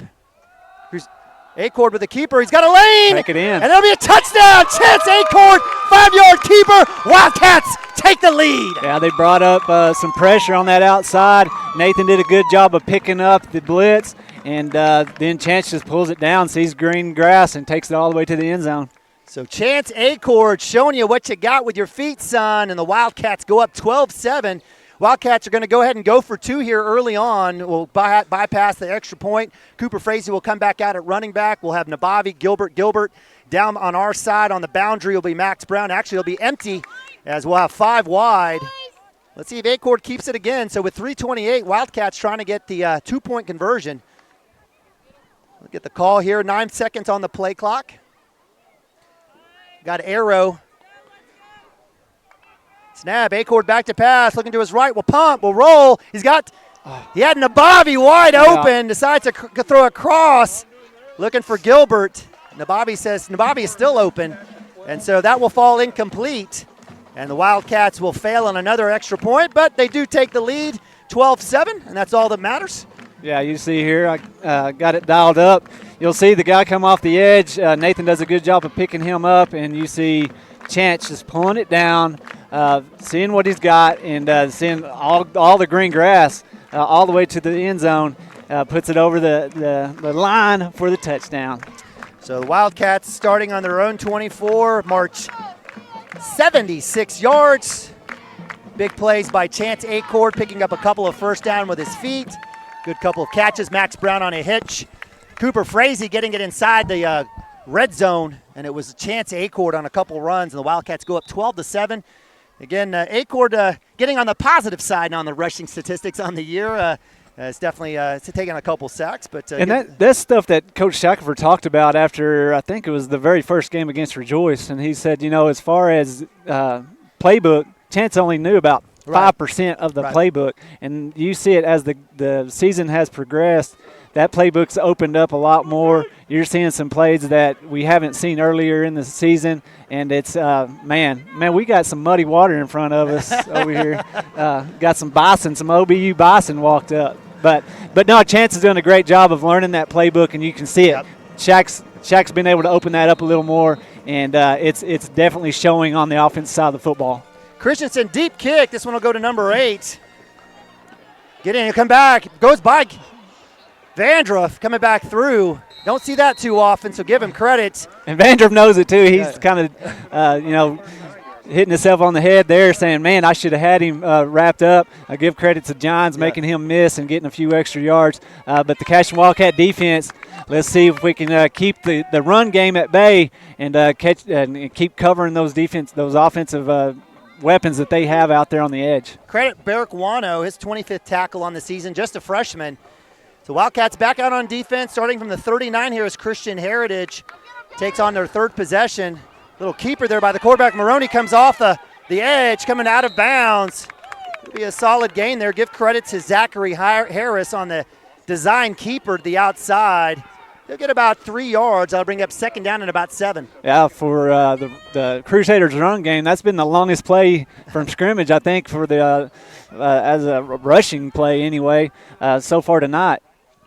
So second and 7, 3:15. They'll get the ball underneath, right by Timmy Jones. Gets a hand on him, slows him down enough as Gilbert and it looks like is that Jake Branson, or actually came to Maroney, come over on the tackle. So decent, another 3 or 4 yards. So again, third and manageable, 3rd and 4, 2:59 running clock. It's the Crusaders trying to answer and get an equalizer here. Yeah, the boys up front need to step up big here and not jump off sides. And that time we got them on one. They turn around and do us the same way, and this is going to pick up a first down for the Crusaders. I thought it was close. I'm not sure if they did, but, in fact, I think if we would just act like we didn't do anything, maybe we could have sold it. Just stood up and like, where's the concession stand at? Yeah, absolutely. So with the mark-off, it'll be 1st and 10 right at midfield here for the Crusaders. They started at their 30. Back to pass. Looking to his left. Deep. Nabavi in coverage. Coming back for it. And we'll have an incomplete pass. No way. Oh, my good Lord. You can't call a penalty on every deep play that isn't a completion. I mean, all Nathan did there was turn around to try to find the ball, and the offensive receiver tripped over his own feet and brought Nathan down with him. Like, I don't understand it. But I'm not on the field. I don't have the angles that they have, and so I guess that what they're seeing is there was some. We'll see what the call is. Maybe they'll either wave it off or they'll give it to us. No, they're going to call pass interference on Nabavi. Nabavi in coverage turns around, trips, falls down, and the receiver falls down himself. That's incidental. It's a pretty easy call, but it'll be a big, significant, another pass interference call here. I think you're supposed to only get 2 a game, and I think the Christian Heritage Crusaders have gotten that from the hometown officiating crew. So with that'll be another big first down. It'll be at the 35. So with 2:44, an action-packed first quarter already. No doubt. As Wildcats hanging on to a 12-7 lead. Crusaders in that double wing kind of look, or double tight end look, or power right look. But you hand it off inside. Nowhere to go. Vandruff. Jackson Vandruff says, no, sir. Jake Branson in there with the scrum. I think Vandruff went in there, picked up the runner while Jake was hanging on to him, and Jake went for a ride too. Vandruff is just a beast of a man, and Jake did a great job there, getting in there, getting around the legs of the running back, and there was nowhere to go for that running back for the Crusaders. So another tackle for loss for the Wildcat defense brings up 2nd 11, 2:16 on the clock. Single back set here for for Harris. He'll roll to his right. Nowhere to go. Getting the outside. No holding call. It doesn't matter. Another tackle for loss. This time a sack for the Cashion Wildcats. And give credit on pursuit. That was Jackson Vandruff again. Guess who? And the Wildcats get another TFL. It'll be 3rd down and long. I think Vandruff was Carter in there on that too. Did he come from this far side? I think there was enough of him there. He wasn't getting away. That's for sure. Why not give Timmy Jones a call? Why not? Jake Branson. They've been all over the place. Said nowhere to go. We have looks like we will have a holding call. Will be declined. So I did call it correctly. I do know the rules. I do know football. I have watched from a lot this of it. angle, it's hard to see those flags on the field. There's been a few down there. But we called the hold. I saw it, and I'm glad they called it. So Coach Wood and the bunch will decline it with a 3rd and 15. It's this is a situation where I probably take it, but nonetheless, because it looks like this may be 4-down territory. But with 17 seconds on the play clock, the Crusaders will take a look. It looks like they will maybe take a timeout here. I'm not sure. Well, if that would have been a hold, where was the hold at? Was it? Yeah. Would it been backed up even farther? No, it would have been at the line of scrimmage. So probably, we're going to second guess Coach Wood. Blitz is on. Pressure's there. Getting flushed out. We'll flip it out. The catch is made, and Kai Gilbert, Johnny on the spot with a great tackle on the sideline coming from his safety spot. That'll be a gain of maybe an inch. It'll be 4th and long. And let's see what the Crusaders do here. And looks like they'll bring out the punt. Definitely play it safe. Yeah, no doubt. I bet we don't even put anybody back there. It looks like, I guess Seth is kind of leaking back there. But, yeah, definitely want to keep an eye on anybody leaking out, especially, if you had your quarterback as your punter. Yeah. I would definitely be, but being that they don't have their quarterback as a punter, number 24 is their punter, Landon Bean. I have a feeling they're going to try to pin us back deep. So Bean with the kick, right side, looking for the sideline. Good spiral. It's going to go out of bounds. I'm not sure. It looks like it'll be right around maybe the 15-yard line. Let's see where they spot it. Keep walking, linesman. Keep walking. Wow. He stops. And it looks like it will be 1st and 10. So the Wildcats, they got a punt in the first possession. They gave up a critical pass interference call that led to a 67-yard touchdown reception.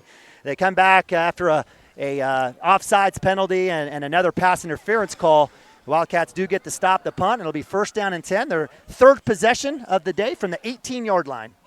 Yeah, and another opportunity here for the Cashion Wildcats. They did a great job that last possession on offense to just drive the entire length of the field really methodically with the run game and the pass game. Here's an opportunity here for the Cashion Wildcats to go down and score another big touchdown. Acord needed to let it go. Yep. He pumps. He needs to trust himself. He had 2 receivers, both Gilbert's running empty or open in the zone.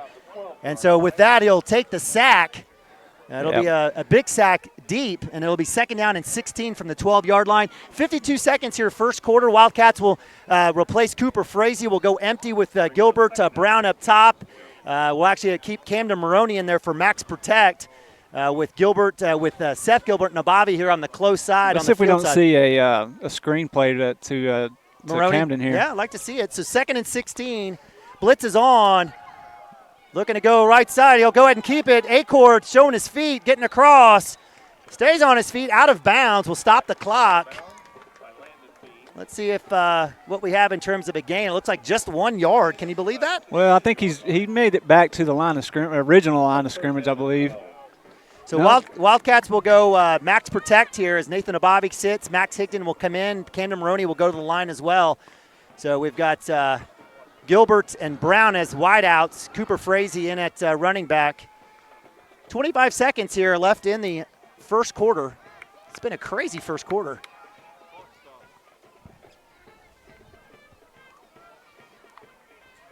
Acord back to pass. He's got Gilbert's going to go deep. It's a duck coming back to it.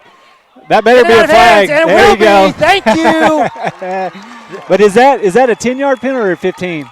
It'll be 15. Okay, so that will be a first down. It'll be enough for the first down. So if you're not familiar with high school rules, it's not an automatic first down with a pass interference or even a face mask. It is 15 yards. It will be enough since it was 3rd and 12, there's no reason to. We know it was 3rd and 12, but that's okay. They want to be exact. So the 15-yard walk-off will be enough for the first down as Gilbert, and that was a duck. I'm telling you, he had a chance at it. But you know what? We talk about that. Sometimes short passes coming back. Those back shoulder passes a lot of times are advantageous for the receiver. No doubt, because you can kind of look back and see that and put the brakes on, come back and get the ball, and that's kind of what happened there. Even though it wasn't meant to be, but it worked out for the Wildcats, because then the defender kind of had to bring Seth Gilbert down, or he would have had the catch either way. Talk about big catches. What about Alex Nabavi catching his first collegiate touchdown last Saturday? Congratulations. That was awesome. Great. Hey, if anybody hasn't seen that catch, go watch it, because you talk about concentration and great hands. He got blown up after he caught that, but he still caught it, came down the end zone for the touchdown for the Bison. Yeah, appreciate that. Great catch there by Alex. So Alex gets his first one there. Again, the Bison, we call it Cashion East, as Caden Harrell as he's on the linebacking crew. We see him a lot. We also, Nick Nabavi redshirting this year at running back, and then, of course, Lauren Lamb on the track team. Nice. So a lot of Cashion folks out there. Love seeing it. We also have a former coach in terms of Quentin Thorpe. Okay. So Quentin was out there at OBU as a lineman. He's on the staff here, former Cashion alum. So a lot of connections there to Oklahoma Baptist University. They've got homecoming this week. Between OBU and Emporia State, we kind of those two colleges kind of like Cashion Extra High School. That's Cashion North. That's right. Oh, that's Cashion North. Cashion North. Yeah, absolutely.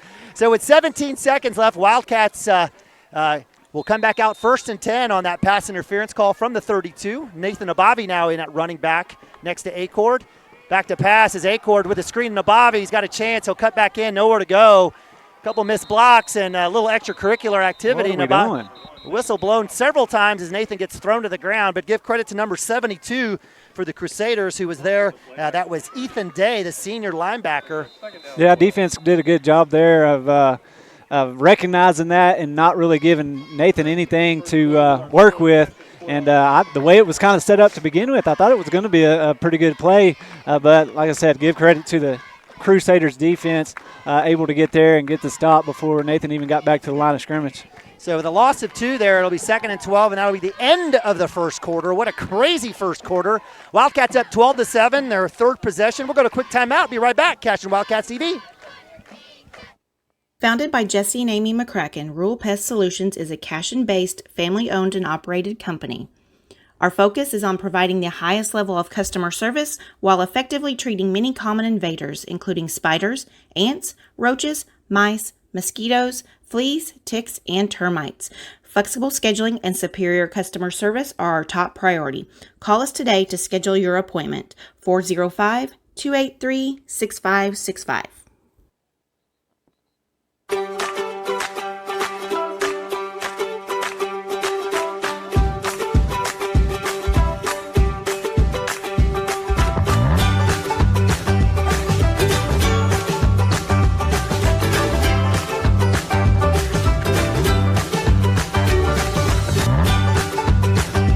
Stream with Oklahoma's #1 high school streaming service, Squirtle.tv. Find out more at Squirtle.com/stream. All right, welcome back. Second quarter action. Wildcats 2nd and 12 here. Third possession of the game here from the 30-yard line. Chance Acord in shotgun looking to his left. Will step up in the pocket. Will pump. Nowhere to go. Strip ball. It'll fall in the hands of Preston Cotter. So, give credit to the Crusader defense. They've been going after that. Chance Acord doing some good work tonight there with his feet, but that one gets ripped out, and it'll be 3rd and extra long here for the Wildcats. Yeah, he tried to give the pump fake and couldn't get it back down to protect it in time before the Crusaders got a hand in there to knock that out. Luckily, Preston Cotter, Johnny on the spot, baseball star, grabbed that and was able to save it from being a turnover. All right, Wildcats 3rd and long, 16, 11-20 here for second quarter. Back to pass. Acord looking to his left. Coming back on the slant. In and out of the hands of Gilbert, a little behind him, but I liked what Acord was doing there, keeping him away from the safety, but could have let him a little bit. It goes in and out of the hands, and that'll fall incomplete. It would have been close. I think Gilbert would have had a chance to get the first down on that. It was a great play design, and so that'll bring up 4th down and 16. The Wildcats will be punting for the first time tonight. Yeah, and, before half, there was the Crusaders were driving, and they had an opportunity to go for it on 4th down or punt. And they decided it was a 4th and long. so it may not have been a big decision, but a lot of times we would go for it on that side of the field. They decided to punt and really push us way back, and they were able to kind of flip the field. Good punt right here by Seth Gilbert to kind of flip it back into our favor, and the Crusaders are going to start with the ball on about the 35-yard line. Yeah, so nice end-over-end punt there, staying away from the punt returner, number 8, I believe. That was the man that you talked about, Nate Gines. And so it'll be 1st and 10. This is the 4th possession for the Crusaders. They've had 2 punts. They've had that one 67-yard touchdown pass that came right after the controversial pass interference call, which gave the Crusaders new life. So 1st and 10, 11:06 here from the 35. Wildcats back out on defense. Double back set this time for Coach Franks and the Crusaders. Snap, it'll be a handoff left side on the zone. And nowhere to go as we have Wildcat after Wildcat. Preston Cotter, Camden Maroney, Jackson Vandruff, Timmy Jones. Yeah, that time, Tommy Branson there in the middle just took some double team, and then Jackson Vander just shot the gap and was there and nowhere to go. Like you said, I mean, you named about 4 Wildcats that jumped on there, and that's what you got to have from the Wildcats to be successful. Press coverage here by the Wildcats. It'll be going back to pass, looking to go deep with a comeback up top, and it's caught somehow. Give credit. Wow, number 11. Now that is Tate Campbell, the sophomore. Looked like it went through the hands of Max Brown, and that's a big first down pickup into Cashion territory. Yeah, I think right there what happened was Max just kind of lost the ball a little bit, snuck right by him to the hands of number 11. You said Tate Campbell, and he was able to bring it down with good concentration and had a big pickup for the Crusaders. In the slant, coming back. Actually, the screen, nice call there. This one's going to go deep. He may have a chance. And it will be a 48-yard touchdown screen to number 48. We have a name. Is it 38? Yeah, it is. It's 33. It's 33. We talked about Bryce Graham. Yeah, a little running back tight end. So nice play design there by Coach Franks, and that'll be a 48-yard touchdown pass from Zachary Harris, and the Crusaders take the lead. Where the Cashion Wildcats have kind of methodically drove down the field on their scoring drives. I guess we had the one big play to Max Brown, but for the most part it's been pretty consistent drives all the way down the field where the Crusaders have had big chunk plays. If we can take those big chunk plays away, we'll be sitting pretty in this ballgame. So we'll have a offsides on, and it's automatically called, right? There is no play here there was no free play in this situation, and that's to protect players. So they'll have the choice. They probably won't even take it. I don't know if he'll go for 2 here. This might be a situation where you could go for 2. Put it up by 3. Yeah, I mean it's possible. Let's see what they do. I have a feeling they'll just go up by 2 and call it good. Is what I'm guessing. They've got a good enough kicker. So the Christian Heritage sitting with 3rd and long with a big play, get the first down, and then go 48 yards and take the lead. 13-12 here. 10:18 left here in the second quarter. Extra point pending. Kick is up, and that does fall through. So give credit to number 14, Caleb Gideon. Actually, I apologize, number 16, and that's J.D. Smith with the extra point. And so with that, Christian Heritage 14, Cashion Wildcats 12. And I just feel like the Cashion Wildcats have had felt like they've had control of this ball game. Even though they're down on the scoreboard, I feel like we've had the better game so far. Take away 2 or 3 big plays by the Crusaders, and we're up 2 touchdowns. I mean, you take away the pass interference, that's a punt before the big touchdown earlier on the first touchdown. And then that was kind of a play they pulled out of their hat. Now that we've seen that, that's something that Coach Wood's going to scheme for and be ready for in the second half. Say, hey, guys, remember that play? We've got great coaches up in the box that once they see let's see how they set up when they ran that play. A lot of coaches don't pull that play out until the second half if they need it. And so that kind of takes away a trick play for them out of their arsenal. And the Cashion Wildcats should be ready for that the next time they try it. You better hope. So with that, Wildcats will be in kickoff return. Max Brown deep. You received that last one. Seth Gilbert, kind of the mini up Mac right around the 16-yard line. He's got a slew of blockers in Camden Maroney. I want to see a Cotter, return here. We haven't Jackson. seen a return for a touchdown since I think the Hooker Bulldog victory back in like 2020, I think. Been So a let's while. go. I like it. Way to predict that one. I like that one. That one will be a little bit of a hanger. That one will go to Max Brown's side again. It'll float on the ground. He'll pick up. He'll look, come across the middle, and will be tackled. And that's one of those deals where it's tough. It's tempting to want to come back to the middle, but you got to stay blocker side and just get as many yards as you can, especially when that ball kind of rolls around on the ground. So that'll be a significant loss and another tough starting point here for the Wildcats. Field position is definitely in favor of the Crusaders. The Wildcats take over 1st and 10 from the 17. Yeah, I think our first possession we had the ball, maybe the 40-yard line. Yeah, 43. Yeah. Other than that, we've had it, 20 yards or 24 to 18 and 17 now. Yeah, I mean backed up every time. Wildcats go jumbo here. We'll go ahead and hand it off to Cooper Frazee. He'll try to get to that outside. Nowhere to go is give credit to number 9, Christian Mills, turning him back inside as number 2, Jake Hale, the senior, one of the 15 seniors here on the 65-man roster, unheard of for Class A football. And so with that, that'll be a loss, actually a no gain. It'll be 2nd and 10. Clock running, 9:49. Acord in shotgun. Again, that same 12 personnel for the Wildcats. Back to pass. Acord looking for the double move. Max Brown double covered. Acord will roll through. He'll keep it. He'll flip out to the sideline, and he's going to ask for the holding, and it's going to be no call. Completely destroyed on the sideline Chance after he threw the ball. taking a big hit. White Hat doesn't care. Usually the referee will come over and make sure the quarterback is at least okay. He turns his back to him, and his Acord kind of slumps over, and that's a bad sign as looks like Seth Gilbert's going to be coming in. Maroney and Higdon will come out. Wildcats will – Coach is going to have to call a timeout. Yeah, something. Acord can't even – Why is the official even letting that go on?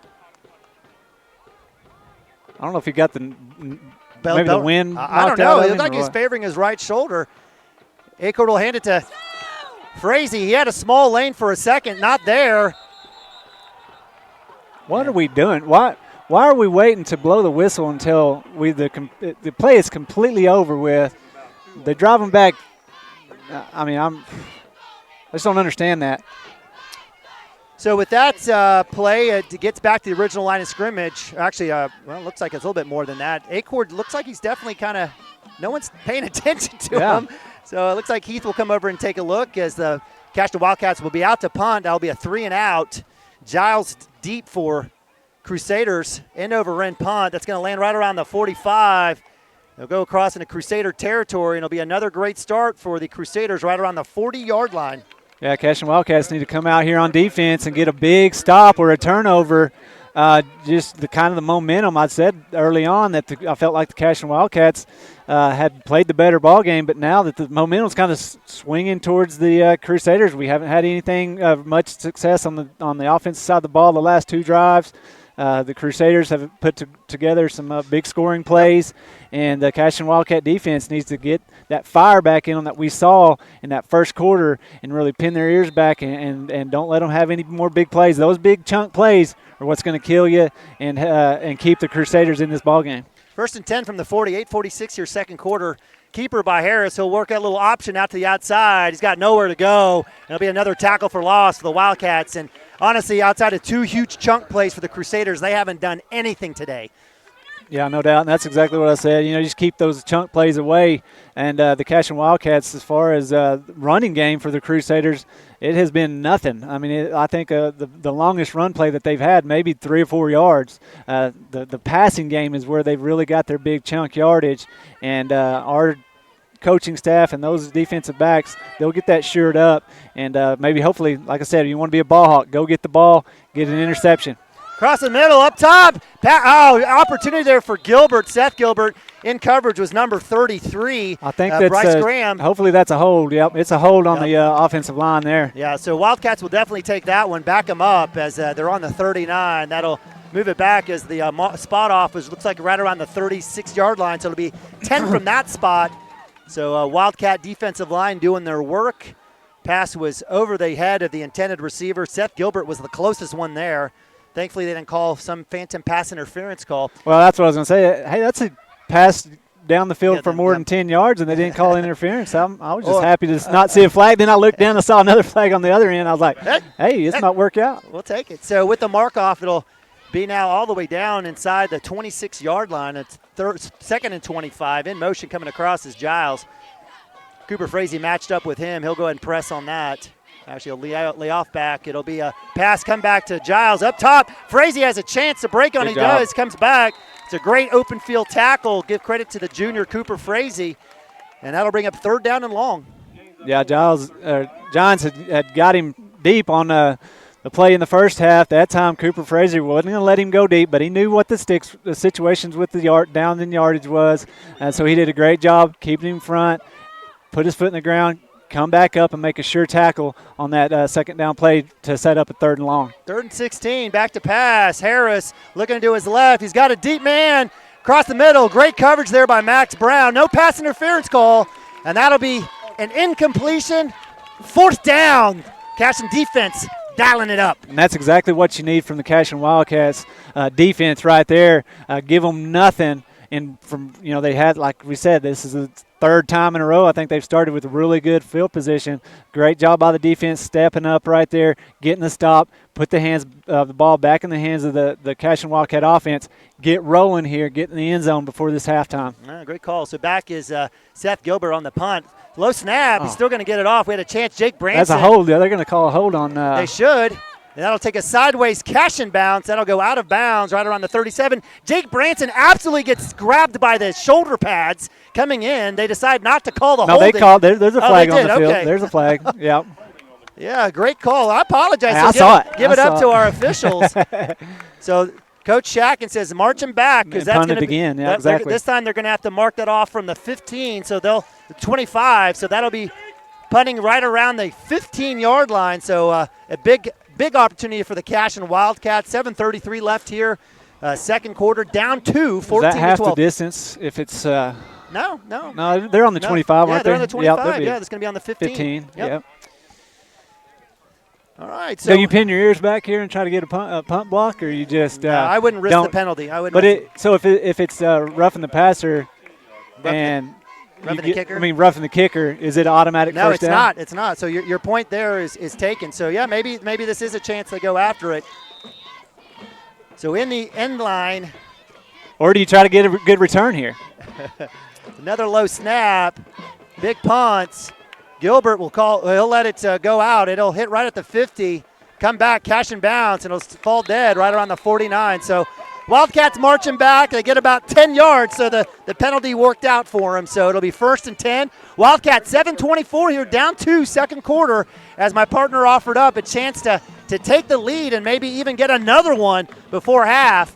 So let's see what the Wildcats do here. They go double tight end set. Max Higdon, Camden Maronian, Brown, and Gilbert split out. Nathan Bobby checks in at running back next to Acord.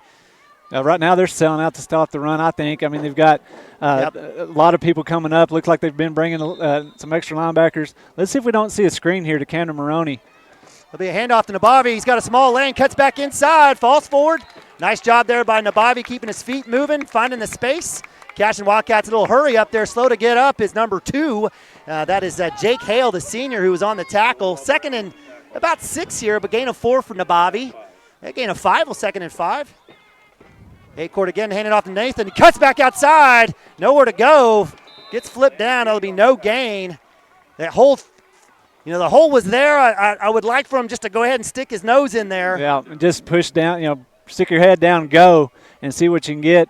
He was wanting to try to bounce it outside in that play, and the way it's set up, you just want to stick your head down and go and let your lineman try to help you push forward.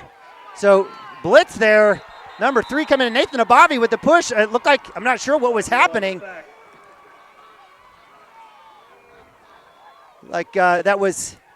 Yeah, and Coach Shackelford's trying to coach him up and just let him know you got to step up and get that play call. There was some miscommunication between Nathan and the quarterback there, and I think what it looked like to me was they were going to try to do a little play action pass over the middle to Max, and, man, he just got wrapped up before he could get there. Give credit to Eli Hill on that outside blitz. Great punt by Gilbert. Hopefully it'll be a Cashion bounce. It'll come back, and it'll be dead right on the 15. So as the Wildcats head back out on defense with 5:59. It's what was a crazy first quarter now is definitely slowed down here in the second quarter. That's always how it works. Yeah, both defenses have kind of caught their breath and were able to get some big stops here in the second half or second quarter. And now the Cashion Wildcats have them backed up. Need another big stop here and hopefully give your offense another chance with really good field position to get something going. So Wildcats on defense, ball on the 16-yard line here for Christian Heritage, the Crusaders. A little inside zone read play, a little give there. Nice strong run. Best run there, number 4. Give credit to Kai Davis, the senior, pushing it forward. So now that time, like I said, that was probably an 8-yard run there. And that is by far maybe a 5-yard run. And again, that's probably the longest run that they've had from scrimmage. Their big yardage has been in the pass game, and they got behind the big boy over there, number 55 that time, and picked up the 5 yards. So 2nd and 5 from the 21, 5:28 rolling clock. Another inside zone run. Looks like it might, I was thankful not a face mask. It's not. It was a kind of a weird run there. That's kind of looked like what I was talking about with Cooper Fraser earlier, just turned in there and got turned around. I don't know if he got held up by the shoulder pad or what, but, man, I thought it was a face mask there at first. So 3rd and 1, so gain of 4 there, 5:06 running clock, second quarter, double back set. Looking to get offsides. I'm not sure what Camden Maroney was doing, but that'll be a 5-yard penalty. Another huge mistake for the Wildcats. Last time on offense, now here on defense, and that'll be an automatic first down. And so with 4:59, the Crusaders will have a fresh set of downs. Yeah, and that time they were bringing Camden off the edge on a blitz, and he did a good job of pulling up that first time the quarterback clapped, and then they clapped again, and he just couldn't contain himself. The caboose was moving. Couldn't stop that one. We all been there before. So 1st and 10 from the 30. Strive starting from their own 16. Double back set again. Back to pass is Harris. He's looking to his left, going deep up top. Nice breakup, Max Brown with the deflection, and the ball will go incomplete. It'll bring up 2nd down and 10. Now, Max did a good job that time. He was right in great position. The ball went in the air, set him up perfect, went up, knocked the ball down. Man, he couldn't have had anything better other than go up with 2 hands and maybe bring that down, but he was on the sideline there. I don't know if even if he would have caught that, he would have been out of bounds. Great play there, PBU for Max Brown. So 2nd and 10 from the 30. Single back set. They're going to go ahead and hand it off inside. Jackson Vandross chasing them down. We had a couple of other folks out there as well. And give credit to the Wildcat defense not being fooled, and that may have been Preston Cotter came up the corner there. Jake Branson. And Seth Gilbert. That was who I saw. I saw an 8 flash through there. So give credit to Seth Gilbert on the huge loss. TFL, another one for the Wildcats. 3rd and 15 running clock here, 4:10. Wildcats hoping to get a stop and a punt. Maybe something good can happen here. Yeah, no doubt. You give the ball back to the Wildcats. You can get a big stop here, have pretty good field position with about 3.5 minutes left. Back to pass. Harris looking deep, going the out, across the middle, up top, incomplete. Clock stops, and the Wildcats get a huge stop with 3:50 left here in the second quarter. It's punt time for the Crusaders. Yeah, now the Cashion Wildcat offense is going to get the ball back here.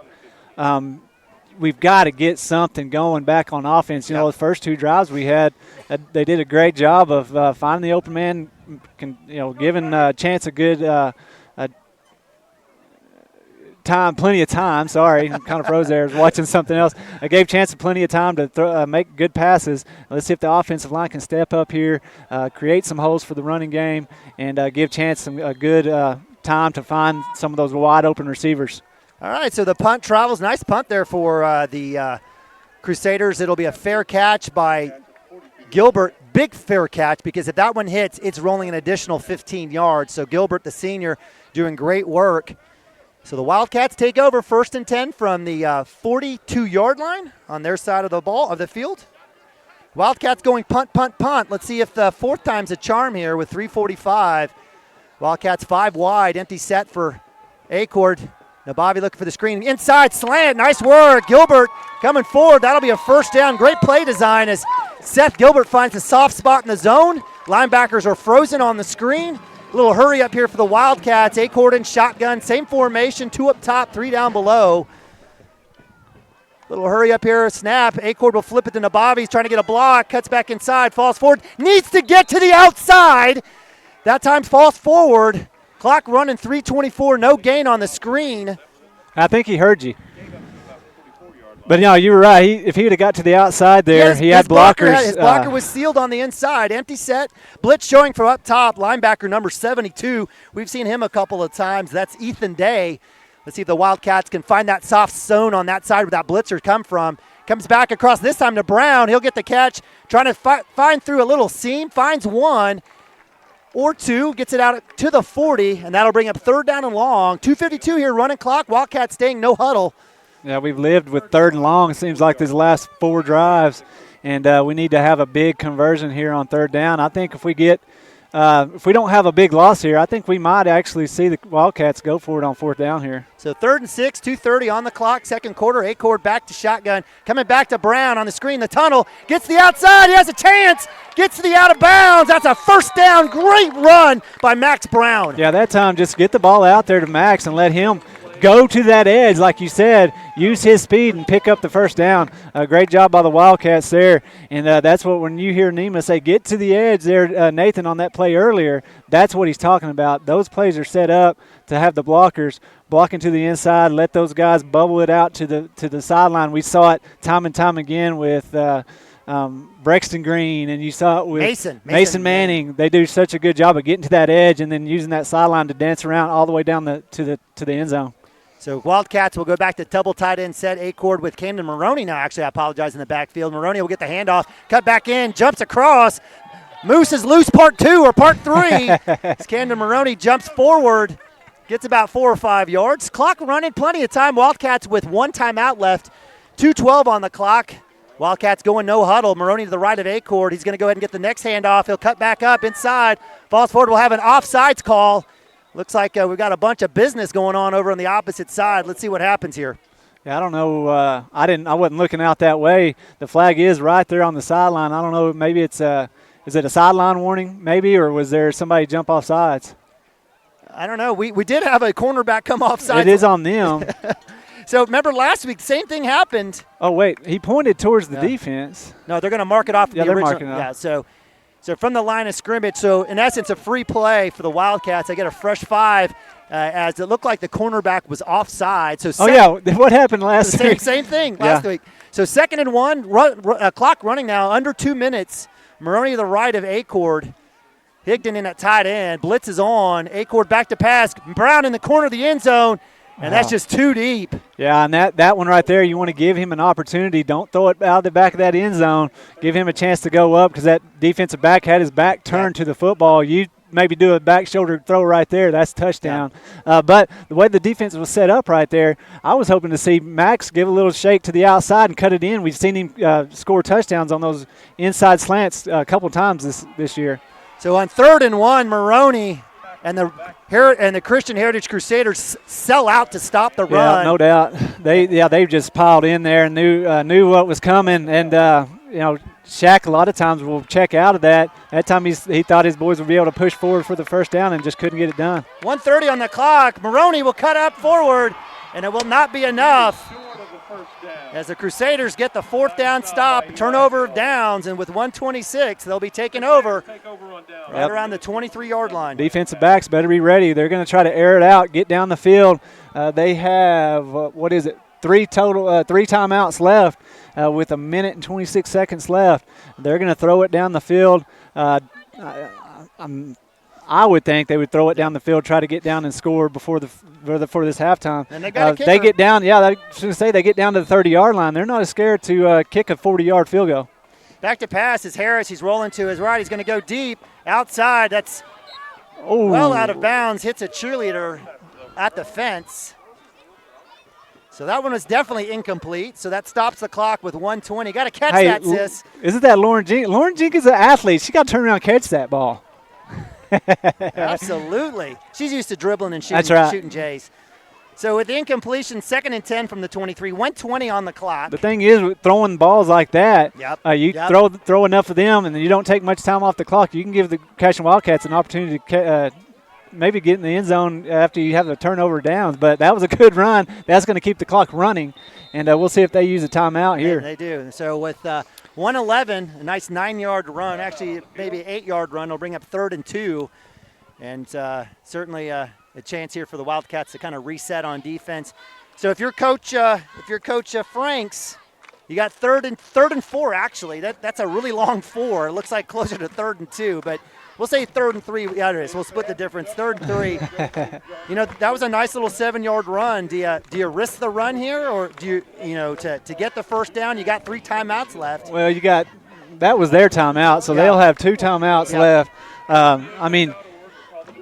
Depending on what the Cashion Wildcats throw out there on defense, if you have everybody kind of backed off that line of scrimmage, really watching the pass, the Crusaders has that as an option. And if I'm a coach, I'm going to pick up first down. You want to make sure you get that first down, because if it gets pushed back or you get a sack right here, you're putting the ball back in the hands of the Cashion Wildcats, because we have a timeout.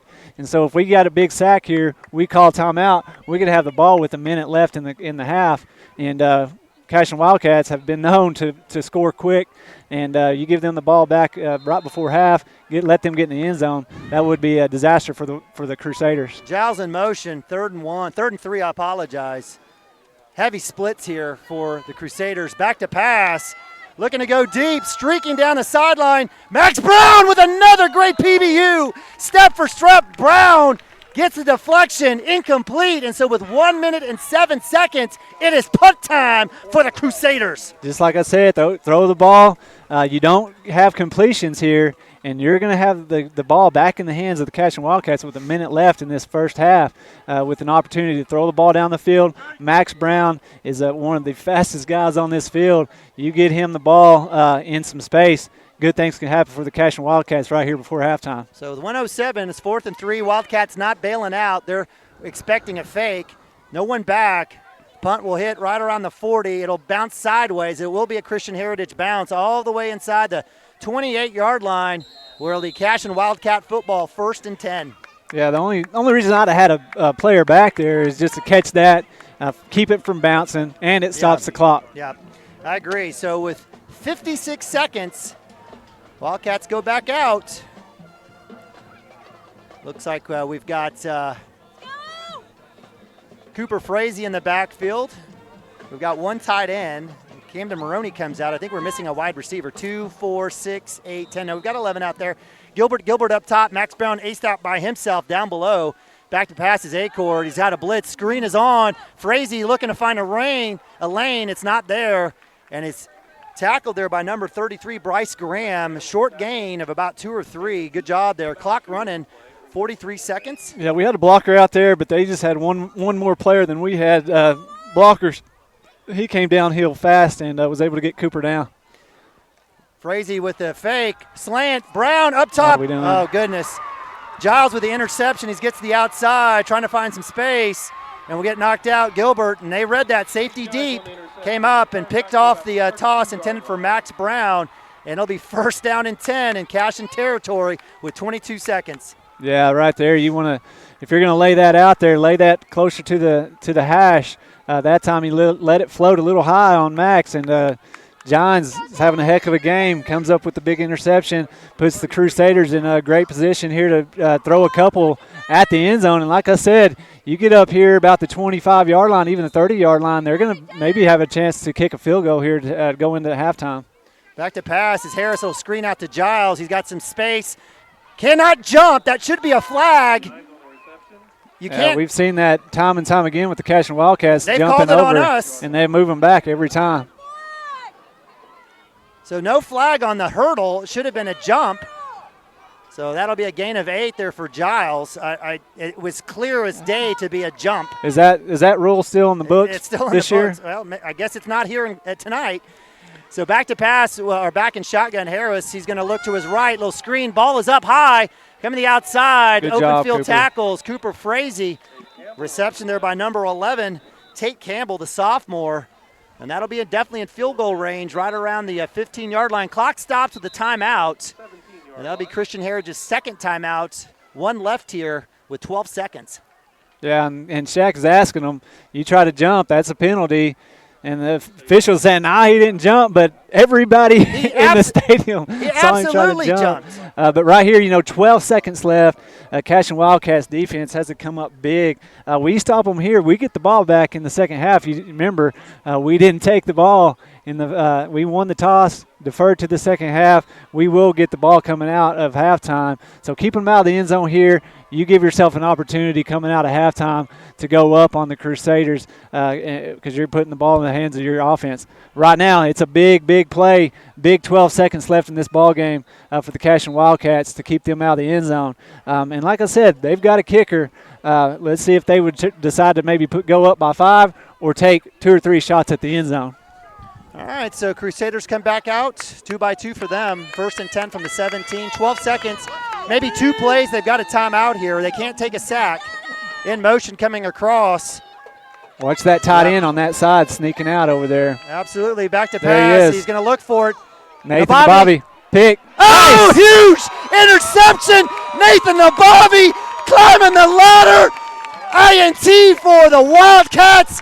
Turnover. 7 seconds. Hey, I said watch number 33 sneaking out on that side. Nathan Nabavi, I was giving him some ESPN there, and he was not fooled. He got over there. The quarterback kind of floated it out there, and Nathan Nabavi did a great job getting over there, going up high, getting the ball, and coming down with it in bounce to give the ball back to the Cashion Wildcats here to take it into the house house for halftime. Cooper Frazee with a handoff with 6 seconds. He'll keep his feet moving. He'll go down, and that'll be the end of the first half. So what was a crazy, crazy first quarter. Started off really slow in the second quarter, picked back up. But it was 12-7 after the first, and a score by Christian Heritage is the only difference in the second quarter. And the Wildcats find themselves down by 2, but with the ball at the end of half. We appreciate you guys joining us here on Cashion Wildcats TV, following the Cashion Wildcats all season long, from softball to football to basketball, baseball, a little bit of stuff in between. We appreciate you. We're going to go to timeout. Hang tight. We won't have lessons for Lane since he's probably across the field in the press box, but hang tight with us. Hopefully we'll get a couple texts and we'll break it down here in a little bit. Stay tight. We'll be right back. CWTV.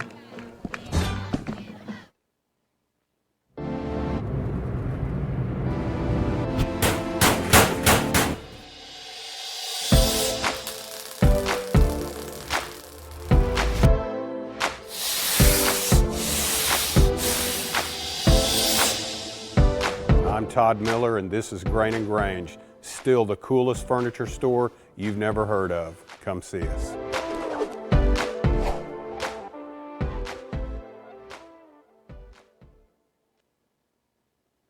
At Water Heater Man, we specialize in repairing and replacing all water heaters. We service the OKC Metro and surrounding towns with fast, reliable service. We keep our vans fully stocked with essential parts needed for basic repairs, and new tanks are always on the vans ready to go. We offer free estimates on all jobs with financing options available. We match manufacturer's warranty for all newly replaced water heaters. We'll get your water heater back up and running as fast as possible so you don't have to put your life on hold waiting for service. Give us a call today, 405-844-TANK. That's 405-844-8265. Go Wildcats!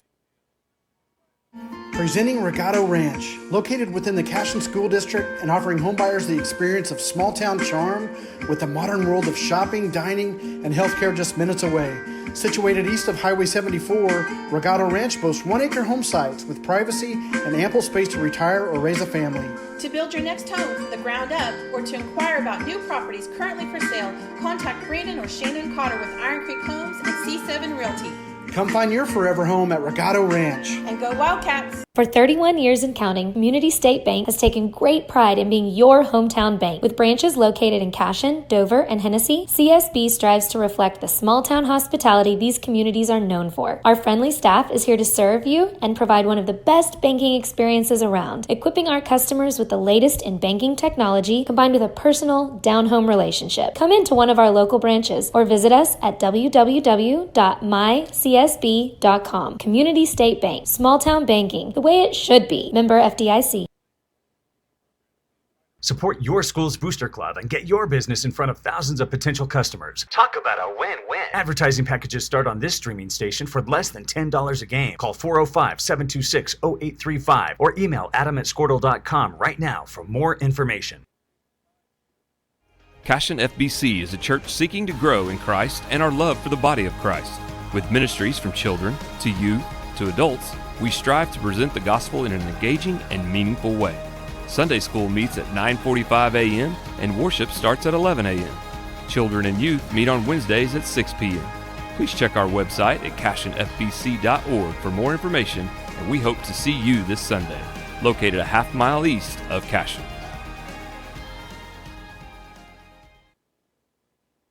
Oklahoma Career Tech's been serving up skills to doers just like you for over 100 years. But this ain't your great Grammys and Pop Tech school. Oklahoma's favorite place to learn new skills keeps learning new tricks. Everyone knows the best way to learn is to do it yourself. Sir, you okay? Because you shouldn't have to wait to do what you love. Whatever you choose to do, do you. Oklahoma Career Tech. Absolute Pools, Lawns, and Landscape is not your ordinary pool builder. From traditional to exotic and anything in between, our staff offers paramount quality and service through the entire design and build process. We provide service to the entire OKC metro and surrounding towns. So relax, knowing our team is wholeheartedly committed to building a trusting and lasting relationship with you. Visit us on Facebook or give us a call today at 405-285-9729. Absolute Pools, Lawns, and Landscape. At Maples Nixon Diesel Horse, we've helped a lot of people, and our goal was to treat each and every person like a friend. And as a friend, we've got your back always. We understand what you're going through. Being lawyers is what we do, but it's not all that we are. We care. We'll stand beside you throughout the entire legal process, not just as lawyers, but as your friends. We are Maples Nixon Diesel Horse, and we are here to help.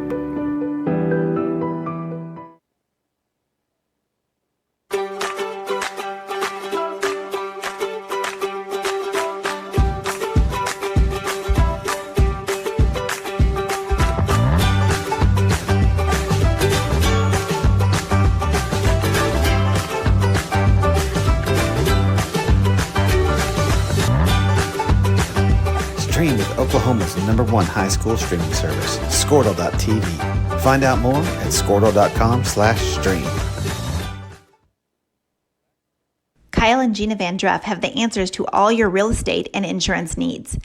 These guys will have you covered in a one-stop shopping experience. They are local agents, local supporters, and active in the Cashion community. They are also proud parents of past and present Cashion students. Kyle and Gina help their clients make the right choice. Don't wait till it's too late. Call 405-607-4300. Go Wildcats and number 88. Let's have a great year. Walk it up, get you some. Now is the time to protect your family with Pioneer Smart Wi-Fi. Internet security is becoming more of a fear every day. Protect your family against malware, viruses, intrusions, cyber attacks, and more. Modern internet deserves modern security.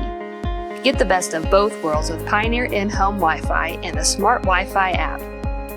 Download the Pioneer Smart Wi-Fi app today or visit gopioneer.com for more information. Dr. Matt Dieselhorst at Dieselhorst Sports and Orthopedics can help you get game day ready. Dr. Dieselhorst works with athletes of all ages, taking a coordinated approach to accelerate return to play and maximize athletic performance. His work with pros in sports training, injury prevention, bracing, functional rehabilitation, and imaging works seamlessly with his medical and surgical expertise. Get started by going to Dieselhorst Sports and Orthopedics. Let Dr. Matt Dieselhorst get you back on the field, backing all Oklahoma athletes on the field and off.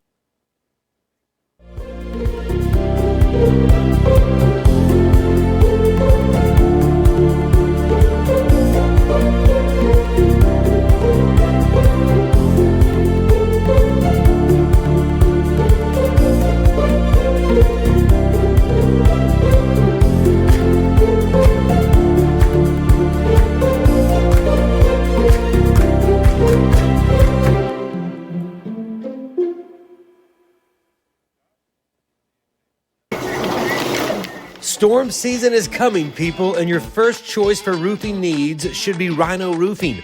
Locally owned and operated, the Rhino specializes in all types of repair and replacement. Large scale, traditional, modern, unique roof lines, they can do it all. Protect your home and your family with the specialized services of Rhino Roofing. Visit our Facebook page today and make an appointment. Rhino Roofing is all the hype for any roof type. Looking for a solution to your water well problem or just needing a new well drilled? Western Drilling does water well drilling and repair. They are experts in pumping system installation, troubleshooting, and repair. Western Drilling works with domestic, ag, and irrigation wells. Give them a call today and explore all the solutions. Western Drilling supports Cashion High School. Go Wildcats! Legacy Insurance and Financial Services is proud to be on Main Street in Cashion, Oklahoma, supporting our Wildcats while writing business throughout Oklahoma and surrounding states. Legacy agents who share over 40 years of experience will shop many carriers to fulfill all of your insurance and investment needs. We welcome face-to-face meetings, but if your needs require an online virtual relationship, we are versed at those too. Let the team of Chris Gibson, Chris Cochran, Aaron Phoenix, and Christina Branson at Legacy Insurance and Financial Services help you build your own legacy, one you will be proud to live and to leave.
Wiggins, Sewell, and Ogletree is dedicated to championing our clients through complicated and challenging litigations.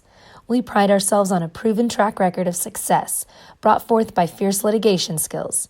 The lawyers and staff of our firm are dedicated to effective and personalized representation for every client who entrusts our service. Uncompromising integrity, unparalleled results. Call Wiggins, Sewell, and Ogletree, 405-232-1211. Founded by Jesse and Amy McCracken, Rural Pest Solutions is a Cashion-based, family-owned and operated company. Our focus is on providing the highest level of customer service while effectively treating many common invaders, including spiders, ants, roaches, mice, mosquitoes, fleas, ticks, and termites. Flexible scheduling and superior customer service are our top priority. Call us today to schedule your appointment, 405-283-6565.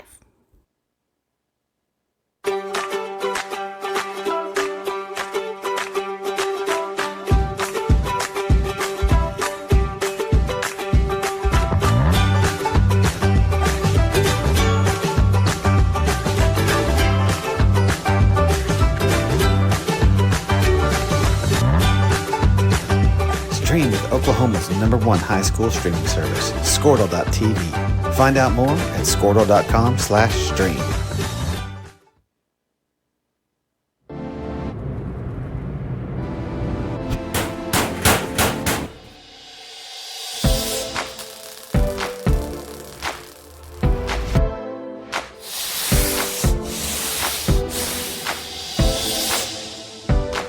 Todd Miller, and this is Grain and Grange. Still the coolest furniture store you've never heard of. Come see us.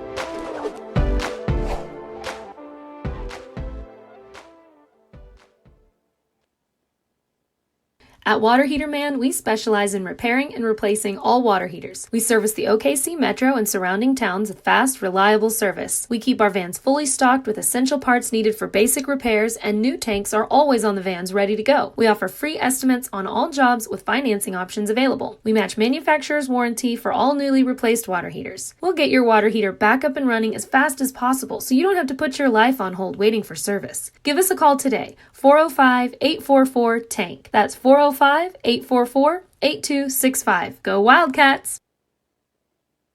Presenting Regato Ranch, located within the Cashion School District and offering homebuyers the experience of small town charm with a modern world of shopping, dining, and healthcare just minutes away.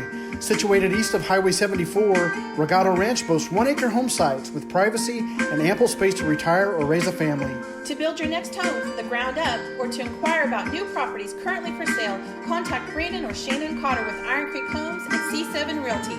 Come find your forever home at Regato Ranch. And go Wildcats! For 31 years and counting, Community State Bank has taken great pride in being your hometown bank. With branches located in Cashion, Dover, and Hennessy, CSB strives to reflect the small-town hospitality these communities are known for. Our friendly staff is here to serve you and provide one of the best banking experiences around, equipping our customers with the latest in banking technology combined with a personal, down-home relationship. Come into one of our local branches or visit us at www.mycsb.com. Community State Bank, small-town banking, the way it should be. Member FDIC.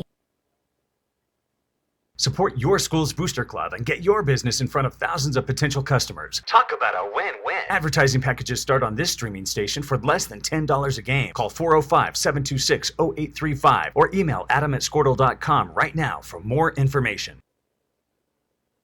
Cashion FBC is a church seeking to grow in Christ and our love for the body of Christ. With ministries from children to youth to adults, we strive to present the gospel in an engaging and meaningful way. Sunday school meets at 9:45 a.m. and worship starts at 11 a.m. Children and youth meet on Wednesdays at 6 p.m. Please check our website at cashionfbc.org for more information, and we hope to see you this Sunday, located a half-mile east of Cashion.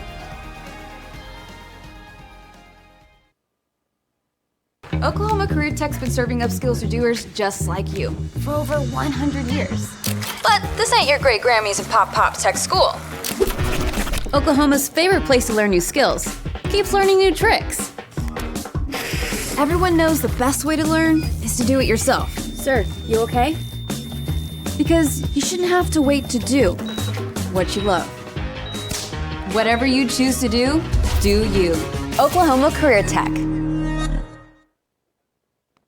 Absolute Pools, Lawns, and Landscape is not your ordinary pool builder. From traditional to exotic and anything in between, our staff offers paramount quality and service through the entire design and build process. We provide service to the entire OKC Metro and surrounding towns. So relax, knowing our team is wholeheartedly committed to building a trusting and lasting relationship with you. Visit us on Facebook or give us a call today at 405-285-9729. Absolute Pools, Lawns, and Landscape.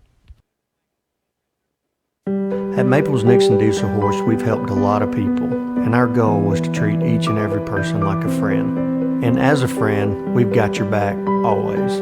We understand what you're going through. Being lawyers is what we do, but it's not all that we are.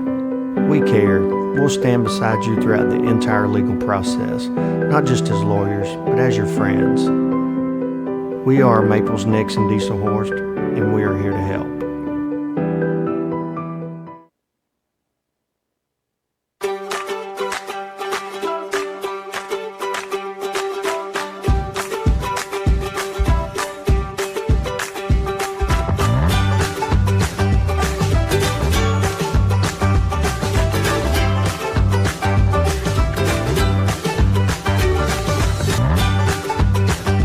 Stream with Oklahoma's #1 high school streaming service, Squirtle.tv.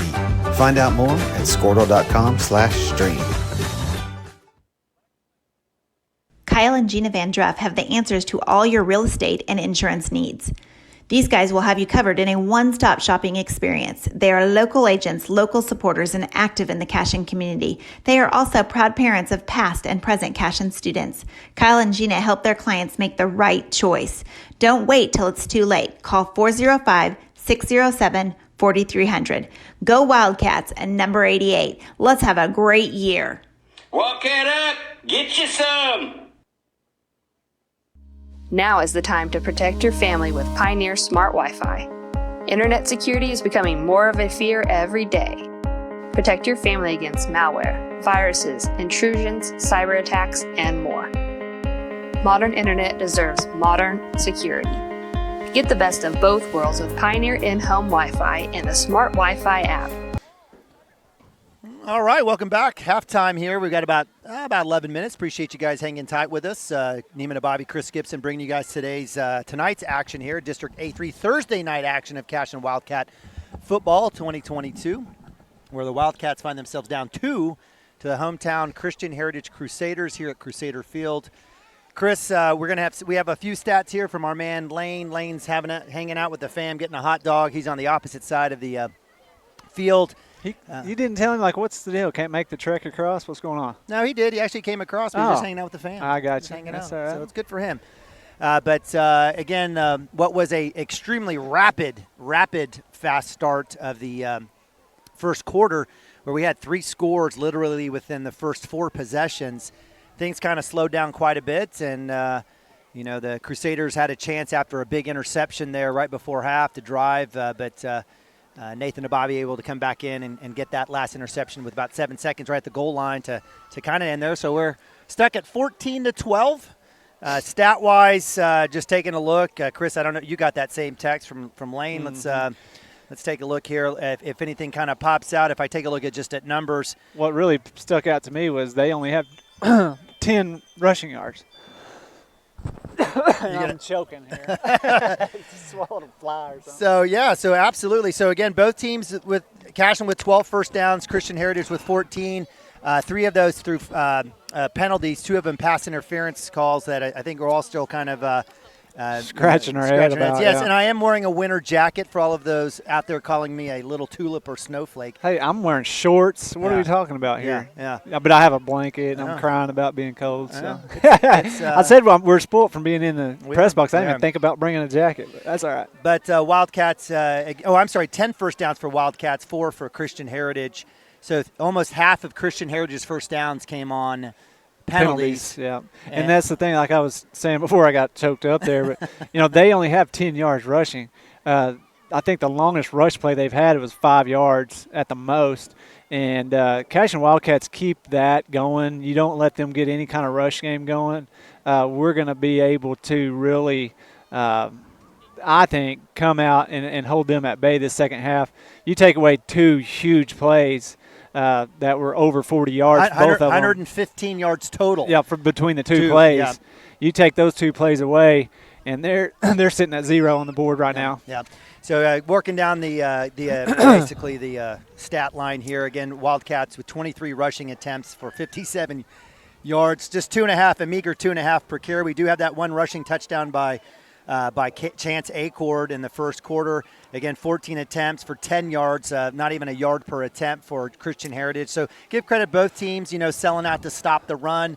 On the passing side, 109 for the Wildcats, 10 of 15 with 1 interception for Chance Acord. Again, the longest pass, a 41-yarder. But Chance did have that nice opening drive, finding Seth Gilbert there on that 17-yard touchdown reception. On the opposite side, Christian Heritage, 156 yards, we mentioned, 115 of that coming on 2 plays. 67-yard long, for their opening touchdown. They've got 2 touchdowns through the air. Again, 38 plays for the Wildcats, 29 for Christian Heritage. And again, from a standpoint, outside of those couple of big plays, the penalties really have kind of been the name of the game. Wildcats coming back out on the field as we did have an extended senior night Yeah, if you're wondering what is going on, why is it taking so long? They had like 15 seniors on their football team that they all recognized at halftime. Normally we do it before a game, Right. but they decided to do it at halftime, and it was just I think they put 30 minutes on the clock, and then I think they just bumped it up to another 8 minutes. We got about 7.5 minutes before we maybe get to start the second half. So Wildcats in good shape. I mean, it wasn't a perfect first half. It was a great start, right? You got the 3-and-out, the punt, the touchdown drive. You got to, you end up giving up the big long, but you respond with a 5-yard run by Acord to take the lead, 12-7, and then you had that 50-yard basically play. It was a short field. You talked about field position. Christian Heritage gets the ball near midfield, and it was one play, 48 yards to the house, and they take the lead. So. Looks like they are going to put 3 minutes on the clock. They just put 3 minutes as the Christian Heritage team comes out in the locker room. We'll see what team responds. What's been your feelings about Cashion coming out in the second half?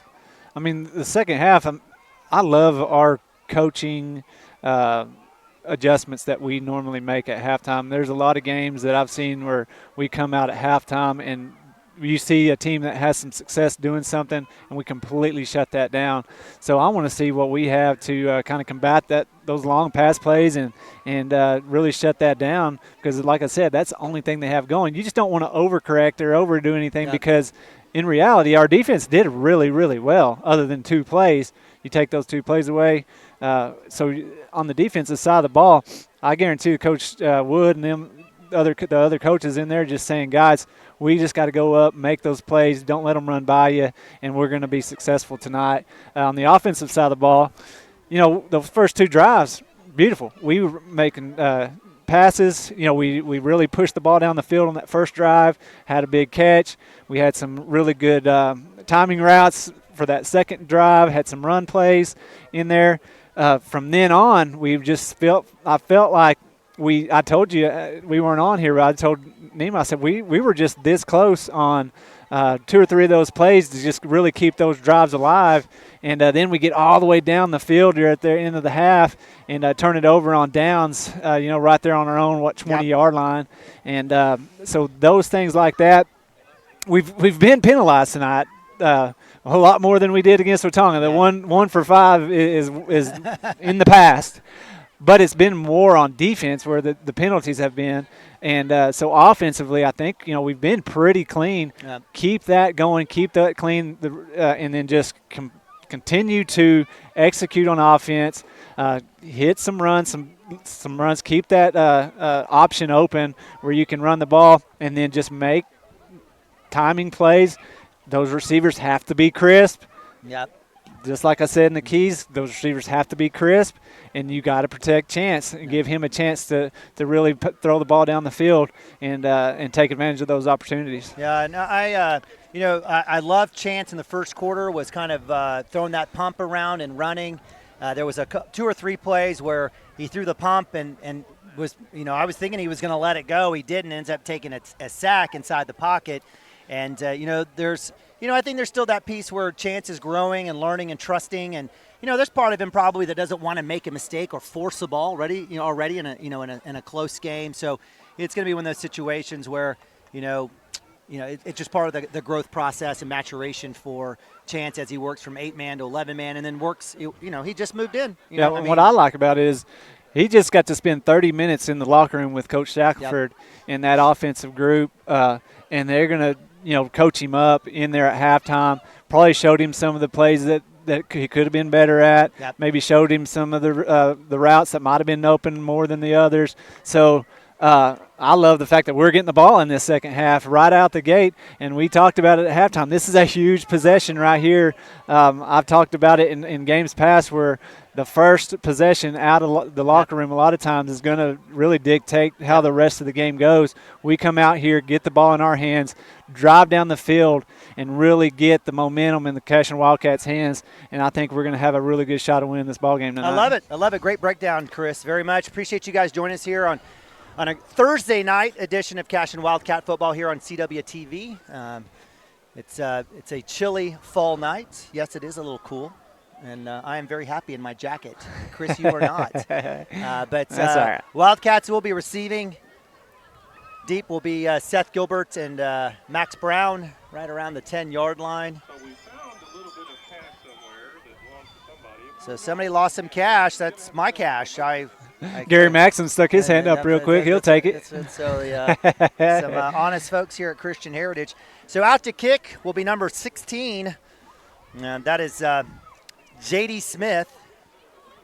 J.D. Smith, the sophomore. He's got a couple of extra points. They weren't pretty, but they got through, and that's the difference in this game. Well, that's the thing is those kicks didn't make me think, man, that dude could probably kick a 40-yard field goal to tie a ball game, and that's exactly what he did last week against Hinton. Well, not last week before last against Hinton.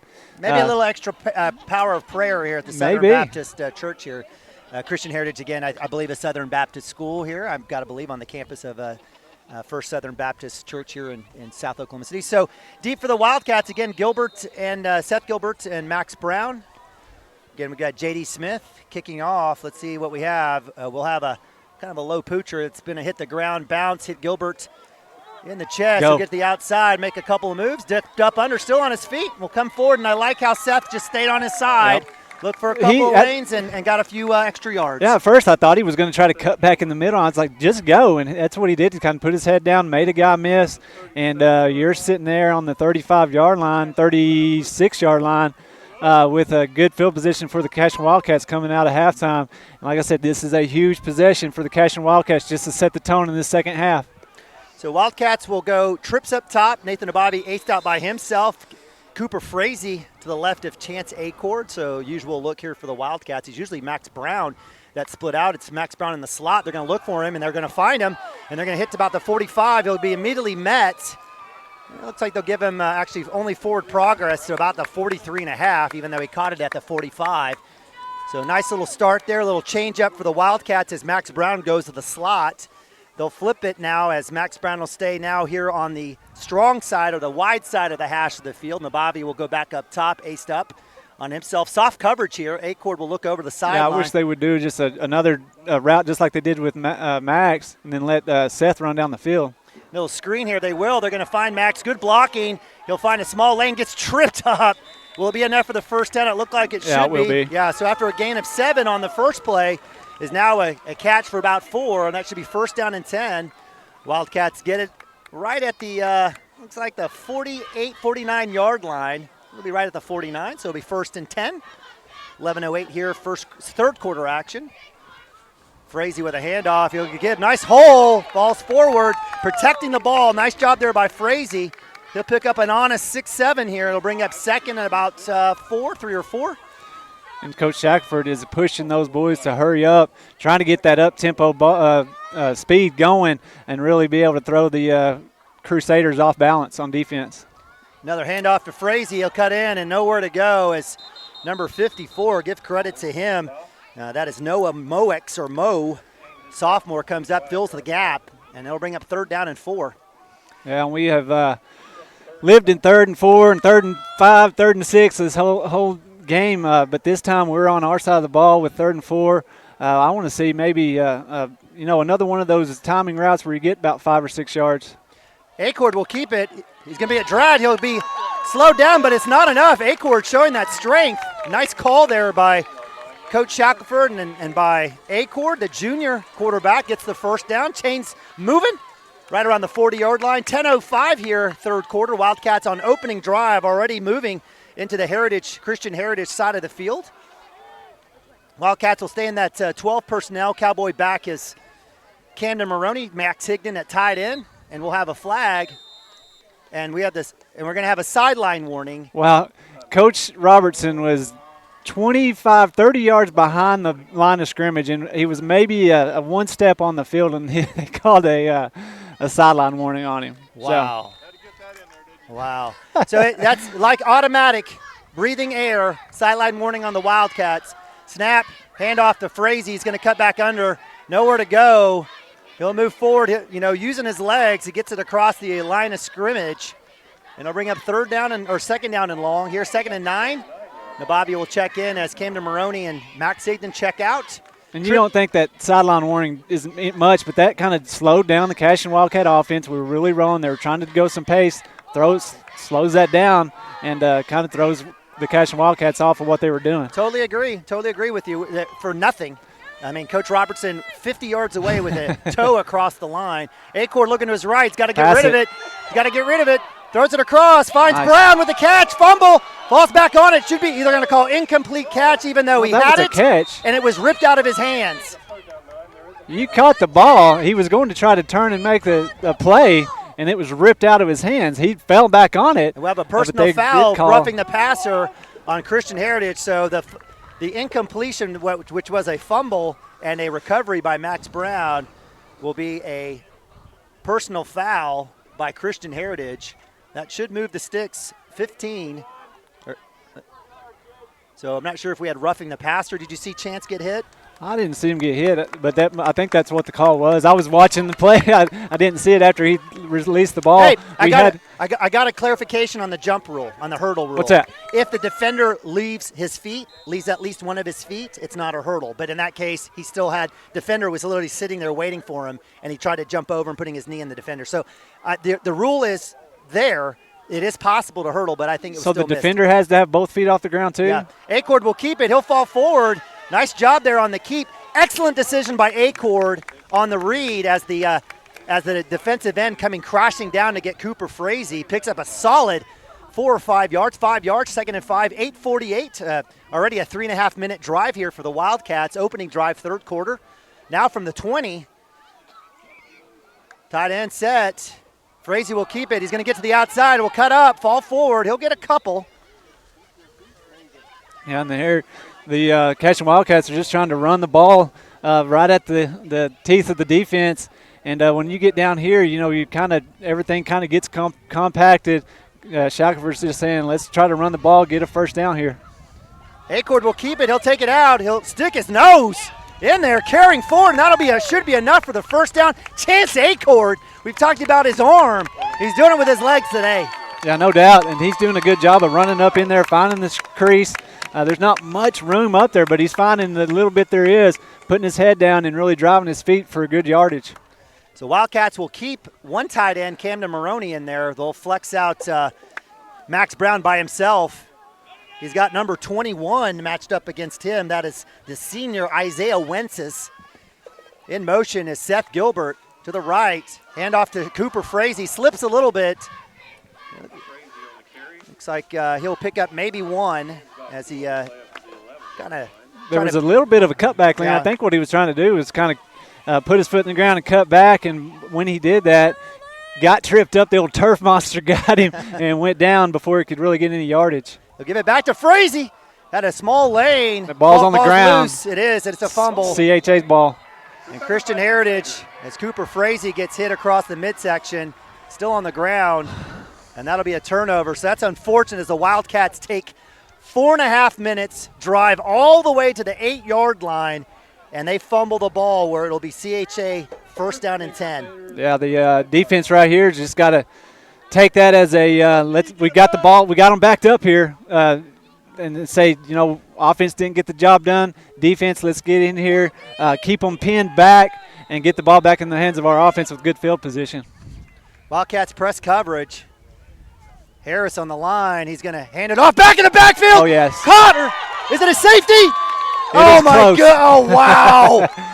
He was met at the goal line. They're going to give him a yard on that, actually. I think they're giving him 2 yards. No, it's a loss, but he was literally met at the goal line. But they're putting it on the 2-yard line. That is a shame because that ball, if we go to instant replay, he was met at the goal line. So it'll be a 3-yard loss.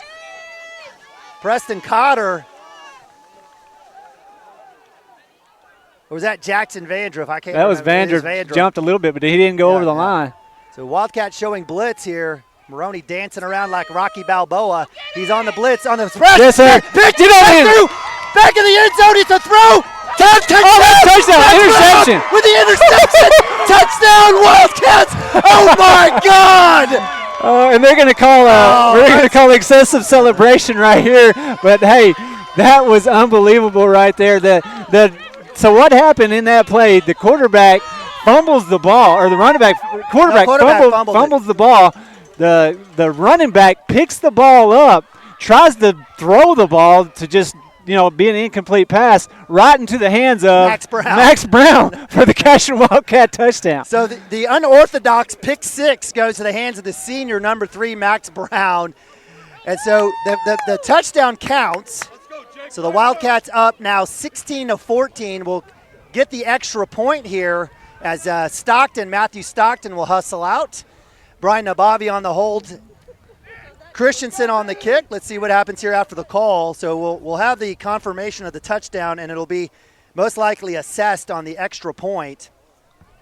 So put the 6 on the board as the Wildcats get an amazing defensive score. And you talked about a partner deep, a chance for the Wildcats.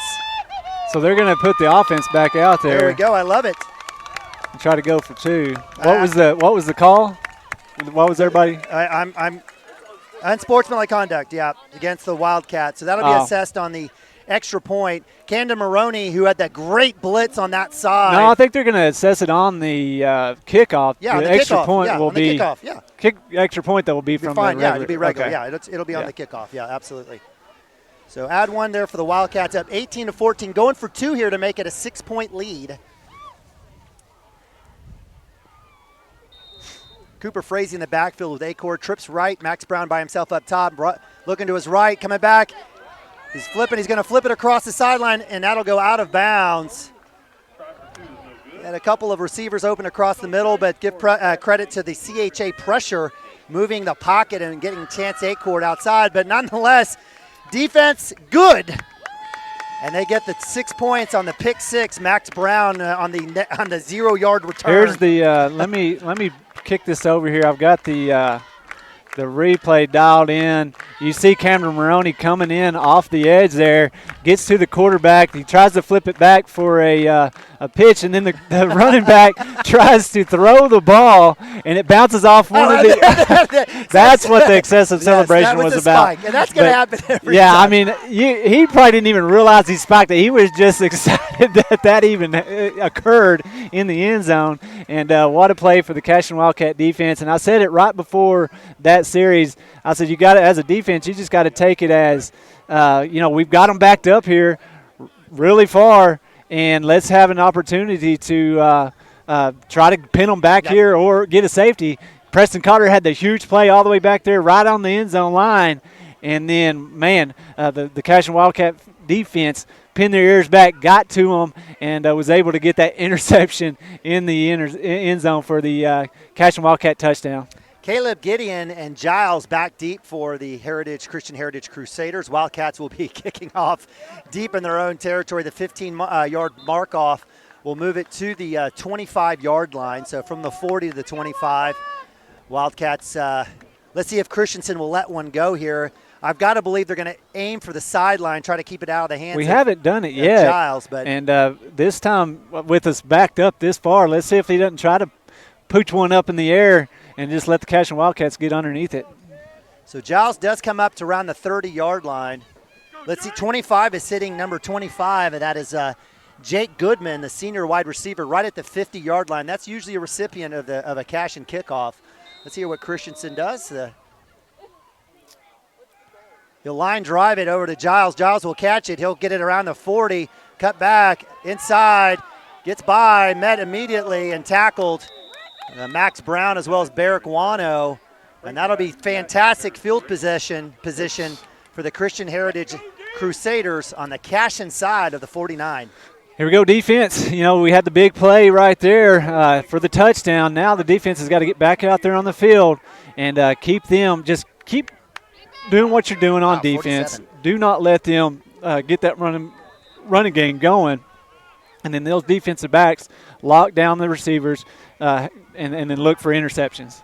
All right, 1st and 10 from the 47, 6:31 here. Third quarter action, double back set here for the Crusaders. Harrison shotgun, he'll keep it, looking to his left. Pressure's on, gonna go to the out, and that'll be well short. Great coverage there by Camden Maroney, and that'll be incomplete. 2nd down and 10. Yeah, good job by the defense to get there in his face. Good job by the defensive backs. He was looking for that first option. It wasn't there, and then he just kind of he couldn't do anything but try to throw it away, floated out there to his running back because the pressure was there. All right, so Crusaders stop the clock there, 6:26 at incomplete. 2nd and 10. Power, actually double wing back look here. Harris back to pass, pressure's on. Deep rush, their screen is there. Got it, no holding illegal call. man downfield. Absolutely, 52 is literally on the 30-yard line. No call on the forward pass. The screen was across the line of scrimmage. Yeah, the pass, when the pass goes across the line of scrimmage, the offensive line can't be farther down than three yards. And they definitely had linemen down the field about 10 yards. 15 yards, so that'll be enough for the first down at the Cashion 32. Single back set, Maroney on the blitz. He's going to come in, backside, pursuit is there. Gilbert on the initial tackle. It'll be a short gain. Nice work there by the Cashion Wildcats getting after it there. A little gang tackle there, Gilbert as well as Cooper Frazee. So give credit, short gain of 3. Clock running, 5:43. Again, Wildcats up by 4, 18-14 here in the third quarter after that pick 6 by Max Brown. Wildcats pressure here. Back to pass. Harris is going to go out to the swing pass again. Missed tackle there by Seth Gilbert. Good job there by number 33. And we'll give credit to the Crusaders. Bryce Graham on a great catch and run, and that'll be first down and 10, all the way down to the Cashion 21-yard line. Yeah, that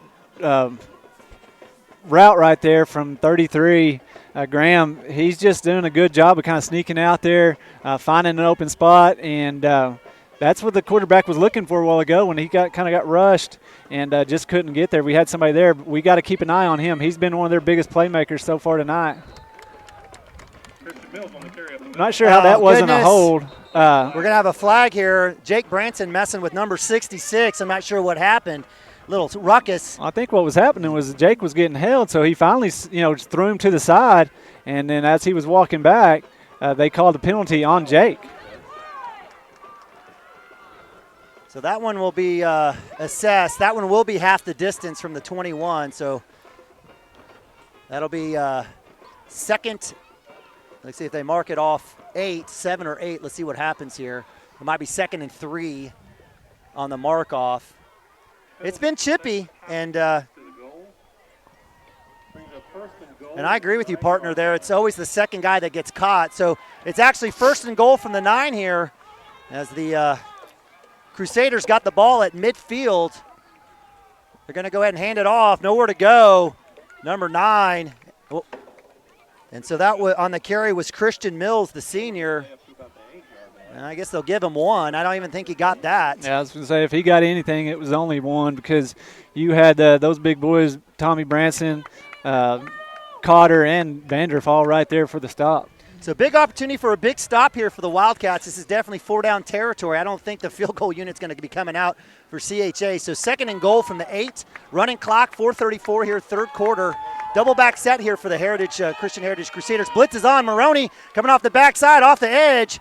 Number 4, the carrier, somehow gets yardage, and he'll get the touchdown. Jeez. Yeah, that time just got over there on the edge. Was patient enough to find something, a seam over there, even though we had Cashion Wildcats all over the place. Put his foot down and was able to sneak in the end zone for the Crusaders. That time they ran away from the blitz on the Maroney side and were able to get the numbers that they needed. Extra point pending here. Christian Heritage with the lead now, 20-18. Extra point will make it a field goal game.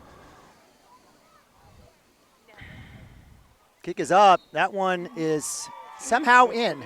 No good. So it'll stay 2-point game.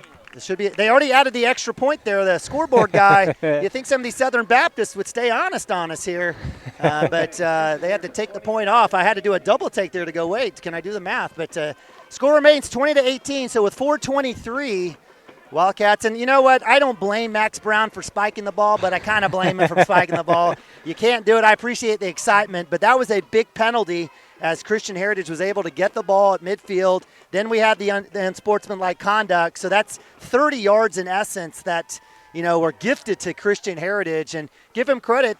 They took advantage of it. They were able to punch it in on an 8-yard score. Yeah, that drive right there, they had more rushing yards on that drive than they have the entire ball game. And I guess that's what they're going to try to figure out. They've kind of seen that maybe we're dropping back into some coverage that to keep those big pass plays from happening.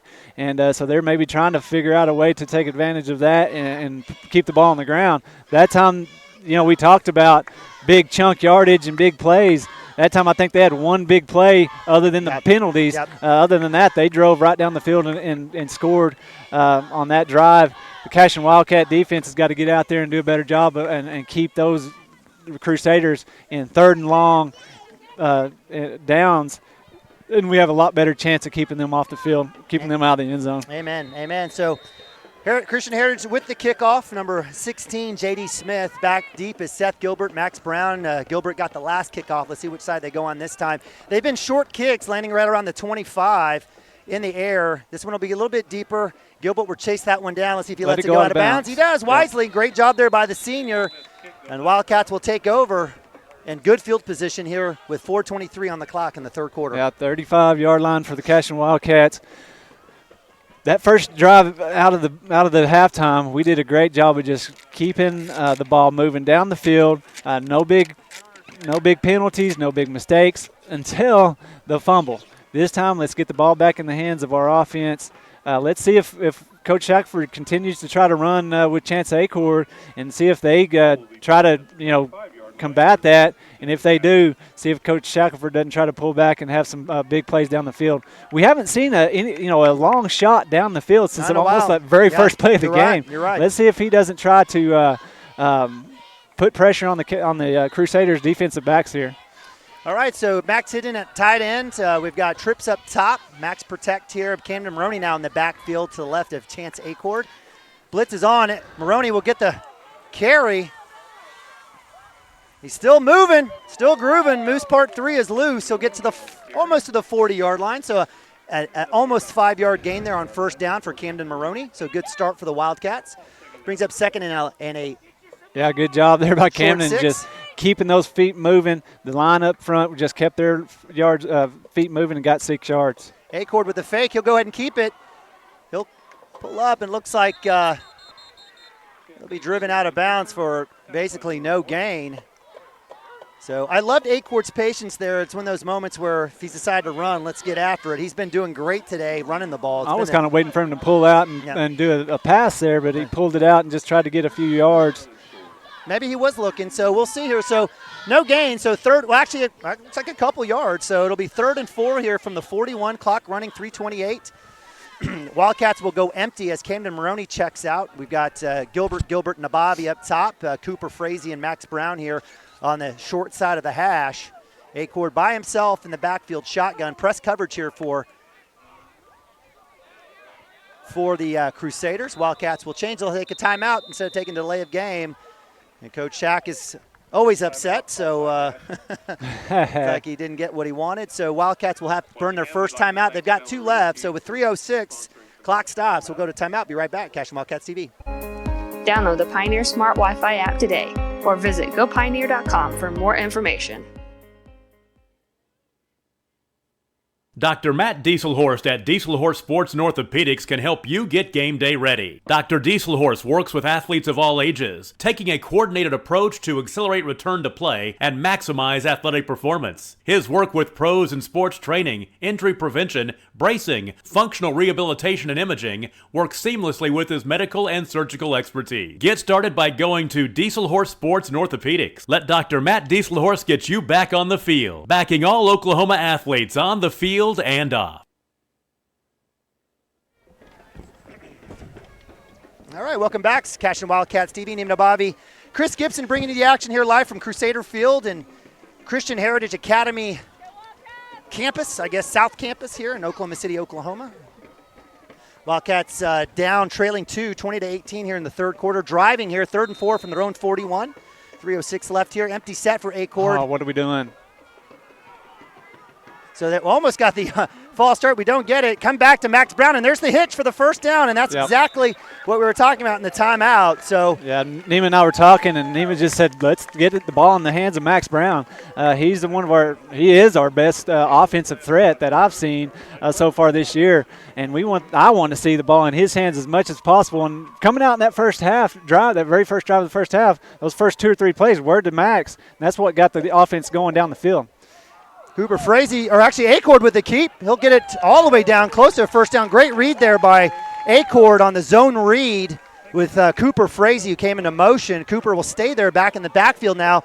Hey, second short. Let's see if we don't take a shot down the field here. Max Brown aced out against number 11, Tate Campbell, and we'll have a timeout here. Looks like that will be for the Christian Heritage. I've got to tell you, it's a great call there by Joe Franks, because he could probably sense something cooking there as well. So Wildcats using Chance Acord today, and I love how he's essentially holding on to the ball as long as he needs to read, his linebacker and defensive end reads, keeping handing off, and it's paid off for him today. And that hasn't been in the film. Like, if you've been watching Cashion, that quarterback run game has not been there. No, and that's one of those wrinkles we talked about. Shackelford was saying, the playbook isn't completely open for Chance just yet, just because he's new to the system. The first year here, he came from 8-man to 11-man, but you can tell tonight he opened another chapter, and that chapter was, that zone read and letting Chance really pull the ball out and take it and use his feet to try to pick up yardage for the Wildcats, and it's done. It's done well so far in this ball game. All right, so 2nd and 2. Wildcats go empty. They go quads to the left. Nice. Max Brown aced out by himself. This may be the shot you've been talking about. Cooper Frazee in motion in the backfield. Let's see what happens here. It'll be handoff to Frazee. He's got a nice opening, a hole, and that'll be enough for the first down. Great job by the O-line, Caden Seeley, Tommy Branson, Jackson Vandruff on that right side, and that'll be a nice conversion there for the Wildcats to bring up 1st and 10. 2:25 running clock here, all the way down to the Christian Heritage 40-yard line. Wildcats here, extended drive. They go tight end set here with Maroney on the left side. Trips up top. Again, Max Brown by himself on the close side, nearest to us. Acord looking for the screen, and Abavi, he'll catch and get absolutely destroyed. And it would be good to block every once in a while. Yeah, that time Nathan had no shot of coming down with that. I mean, he made a good play on the ball, but, man, he got lit up about the time the ball got there. And, he had no blocking out in front, and he is slow to get up. And that was a big knock on Nathan right there. Let's hopefully he's okay and get up and get back in the ball game. Yeah, those plays are good if you block. They're not so good when you don't. In that case, they overloaded. They saw it. Acord's got a good ball, right? So I don't necessarily think it's about velocity. But that's from one side of the hash all the way to the upper side of the hash. That ball's going to have to travel a long ways to get there. Yeah. And so with that, Nathan Abavi jumps up. I bet you just got the wind knocked out of him. Yeah, maybe a little bit more than that. So with the incompletion with the forward pass, it'll be 2nd down and 10.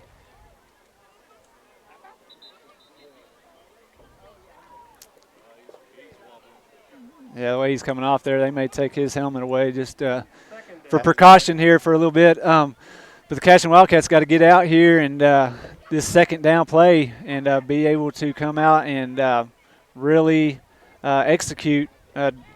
So they calling that 1st down. What are we doing here? Second and 10. Second and 10 on the incompletion as Nathan Abavi dropped that on the hit. Even if it was caught, it'd still be 2nd and 10. It was right at the line of scrimmage on the forward pass. Cooper Frazee, fake, going deep, post play to Max Brown. Wide open catch to the 5. Touchdown, baby. Touchdown, Cashion Wildcats. Max Brown, 41-yard hook up, and the Wildcats take the lead. Yeah, no doubt. That was a great pass right there. Max Brown did a great job of getting in position, and the defensive back tried to kind of cut underneath that, and he Chance Acord did a great job of just kind of floating that out there, letting Max Brown run underneath it, caught it, and then carried them into the end zone for the Cashion Wildcat touchdown. So with the extra point here pending, the Wildcats up 24-20. This one will extend it to 25-20. Extra point is up, and it is a good. Christensen with the extra point.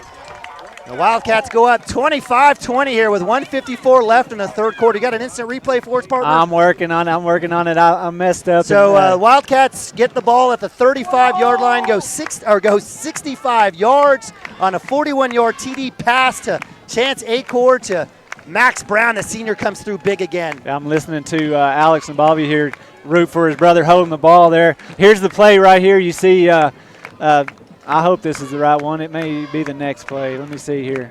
Nope, this is it right here. You see, give Chance plenty of time. Max gets behind the defense, and then Chance just does a great job putting it on Max Brown, giving him a chance to catch the ball with going towards that end zone. Number 8, Johns, could not do anything besides jump on the back of Max Brown and ride him all the way into the end zone for the Cashion Wildcat touchdown. So the Wildcats up 25-20.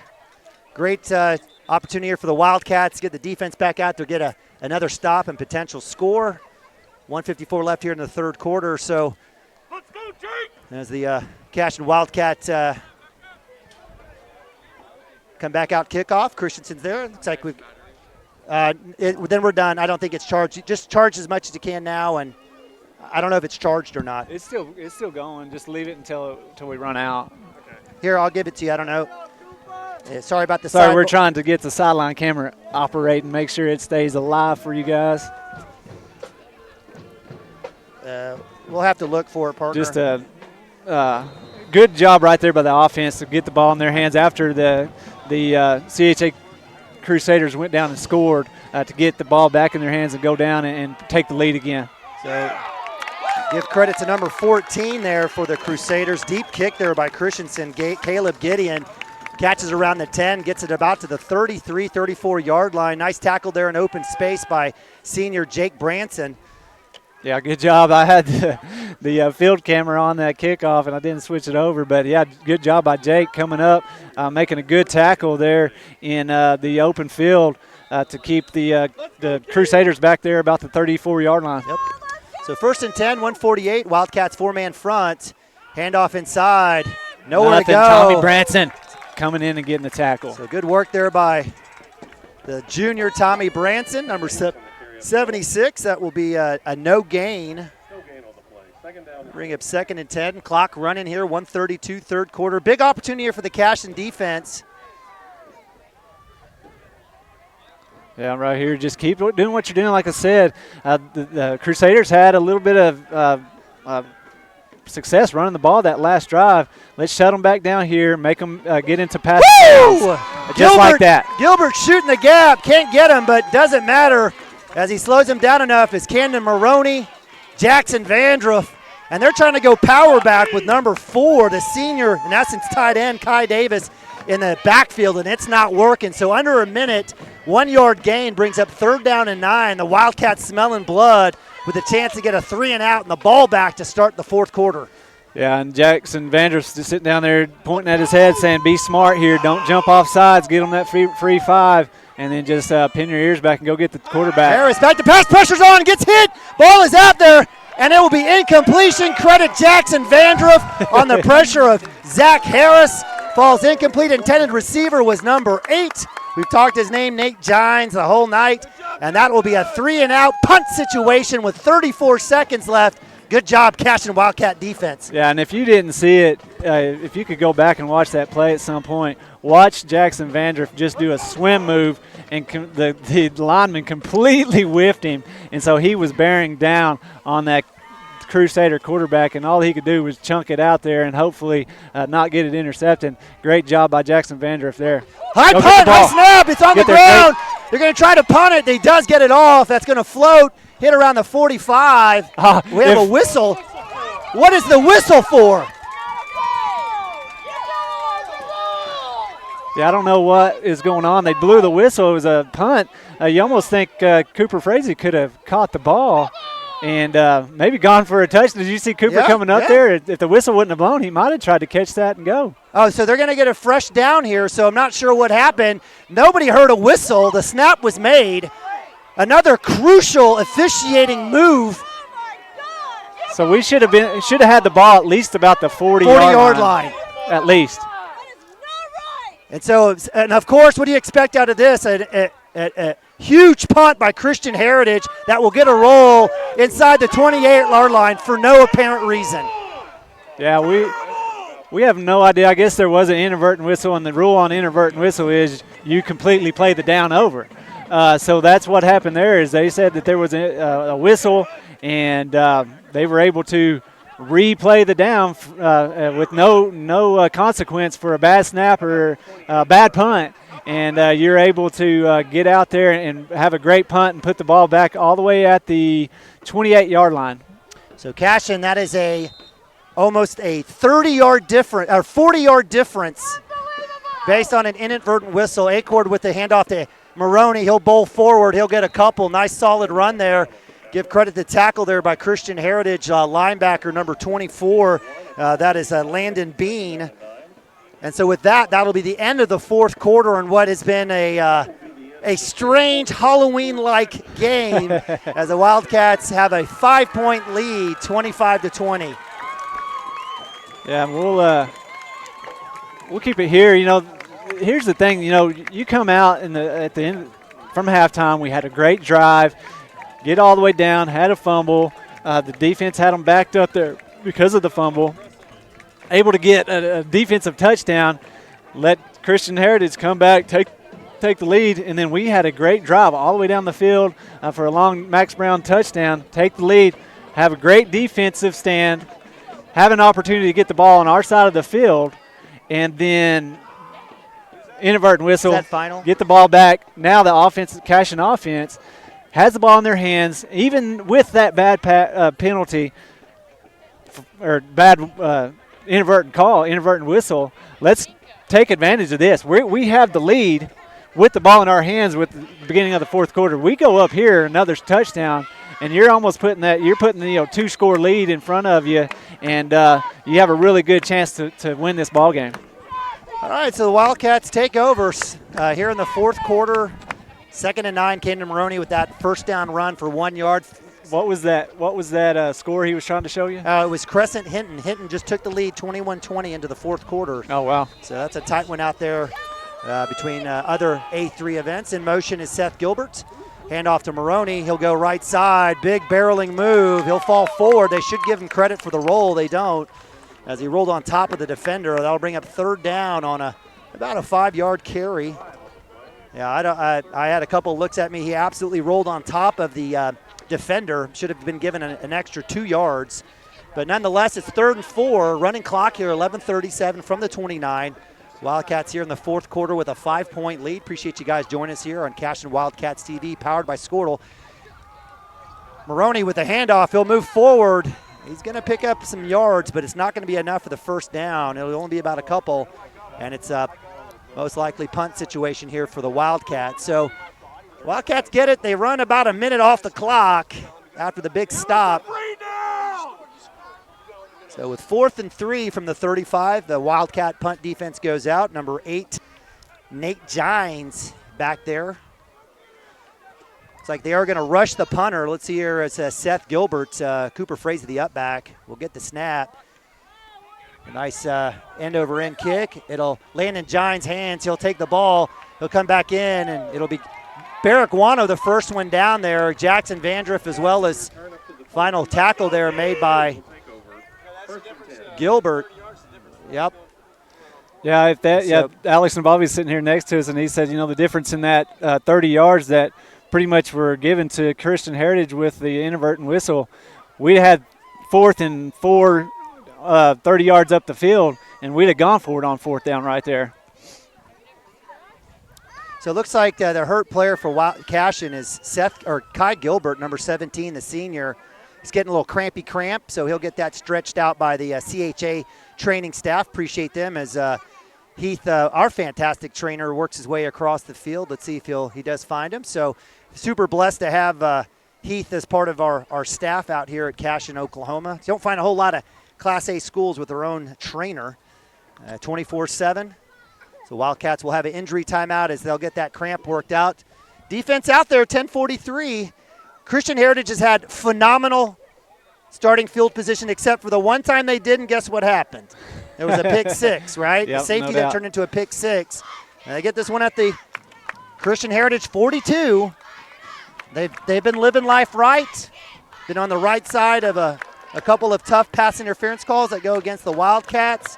That inadvertent whistle that would have given the Wildcats the ball at the 40-yard line instead of the right. Instead, you'd have got the ball at the CHA 40-yard line, right? Which is a we different wound up story. Getting the ball, and that's what Alex was saying. If that wouldn't have happened, we'd have had a fourth down play. We'd have gone for it, and there would have been a great opportunity to pick that up. And I mean, but you can't keep going back to that. It's just when those things start to add up with the pass interference stuff that we saw in that first half, it just starts to wear on you. But these boys, they got to put that in their in their memory bank. Don't let it worry about it. Come out here and play great defense that they've been playing the whole game. So Wildcats back on D, 10:34, fourth quarter. It was on first down. It's a completion to Giles out there. I'm sorry, number 3. I apologize. Eli Hill, the senior wide receiver. Again, 15 seniors here on a Class A roster that has 65 kids. Yeah, and you got to think we got 2 of our defensive starters over here on the sideline right now. Yep. Nathan that had the big hit. He's probably not going back in. He didn't look right walking off the field, and he's hanging out by Heath without his helmet. And then you got Gilbert had the bad cramp. Looks like he might be going back in here. Yeah. So Barrick Wano, the freshman, has come in to replace him right around that overhang linebacker look here. The Wildcats run it's basically a 3-5 look. It's kind of a uber nickel, and so. What do we got going over here? Was that a timeout or what? No, what's going on here? I think it was some sort of injury scenario. So Stockton comes in. I'm not sure if we have numbers here. That's correct. Tommy Branson comes running off. And so Tommy Branson comes running off. He thought he was being replaced. They're going to go ahead and call timeout just to get some things straight here. With the injuries, I think it's kind of thrown people off about what we're trying to do. Right. Well, and if they substituted, they have to allow for us to do the same. Yeah. So 2nd and 6 from the 46 of the Christian Heritage side. No timeouts are actually used that time. 4-man front, going deep. And looks like good coverage there. Max Brown with a little huggy. No call, so fortunate there. Yeah, I mean, if you're going to throw a flag, that's the one I would probably. That is the one you would call. That's what I would have called, because if he doesn't have his hands on him there, he might be able to get out there to that ball. So maybe that's a little bit of a makeup call. Maybe. All right. Well, we'll take it. I'll say it if it's a bad call on the other side too. That was a bad call. That should have been a pass interference there. Yeah. So Tate Campbell, the intended. I'm not even sure what the heck's going on here. So we have another stoppage of play. Yeah, we had those injured players, and so they were trying to sub back in. Somebody didn't come out, and we had 12 men on the field, so we had to call a timeout. So Wildcats down to 1 here, 1 left here in the fourth quarter. And that could be big. I mean, in a one-possession ball game, if they drive down the field right here, take a lead, those timeouts could be crucial when it comes down to the last few minutes of the ball game. Little foreshadowing here as my man Chris Gibson bringing the storyline. So the Wildcats, again, back on defense. It was a hot start. Ended up in a couple scores on the first 2 possessions. Punt, turnover of downs, a turnover. Wildcats were able to get it back and stop a late drive there by Christian Heritage to hang on 14-12. They were down 14-12 at halftime. It could have been worse. And then coming out, Wildcats do drive it all the way down, fumble, but do get an interception, a pick 6 by Max Brown, and then follow that up with a 41-yard touchdown post from Acord to Brown to take the lead, 25-20. Back to pass is Harris. He's going to look back. Long screen is caught. Cooper Frazee with the missed tackle, another missed tackle. Jake Branson finally comes down as Seth Gilbert and Cooper Frazee could not bring him down, and that's a huge first down into Cashion territory. 1st and 10 for the Crusaders from the 38-yard line. And that was that a second down? That was a second down play, wasn't it? Yep. Yeah, that time that was just a long pass play out there. You had Cooper Frazee come up. Was it Cooper that came up initially? Couldn't get him down. You got to make those open field tackles. This one is a handoff. Maroney. There's a whole slew of Wildcats.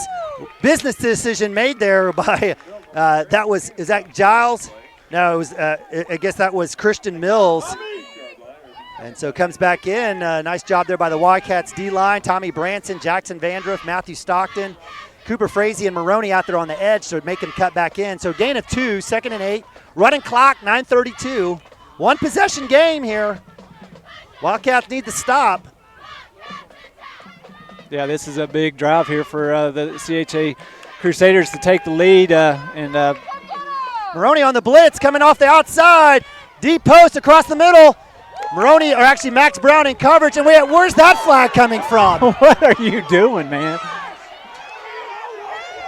So the line judge on the Christian Heritage sideline throws a flag literally 50 yards from the 40-yard line. And it was thrown after the ball had already hit the ground and rolled through the back of the end zone.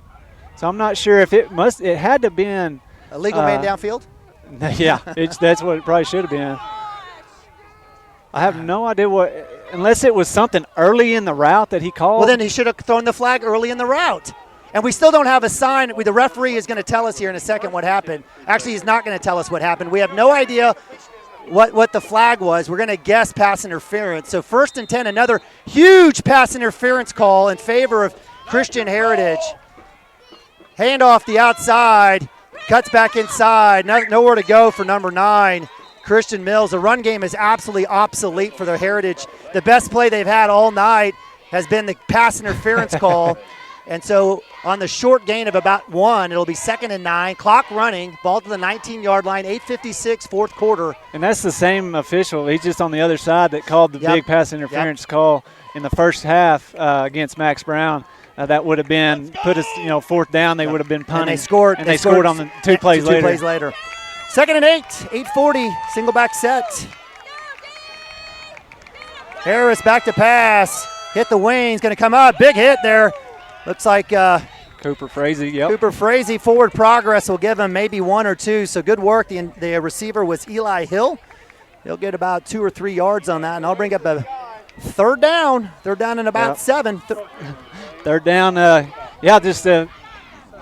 best play for them to just throw the ball down the field and let the official take care of the rest.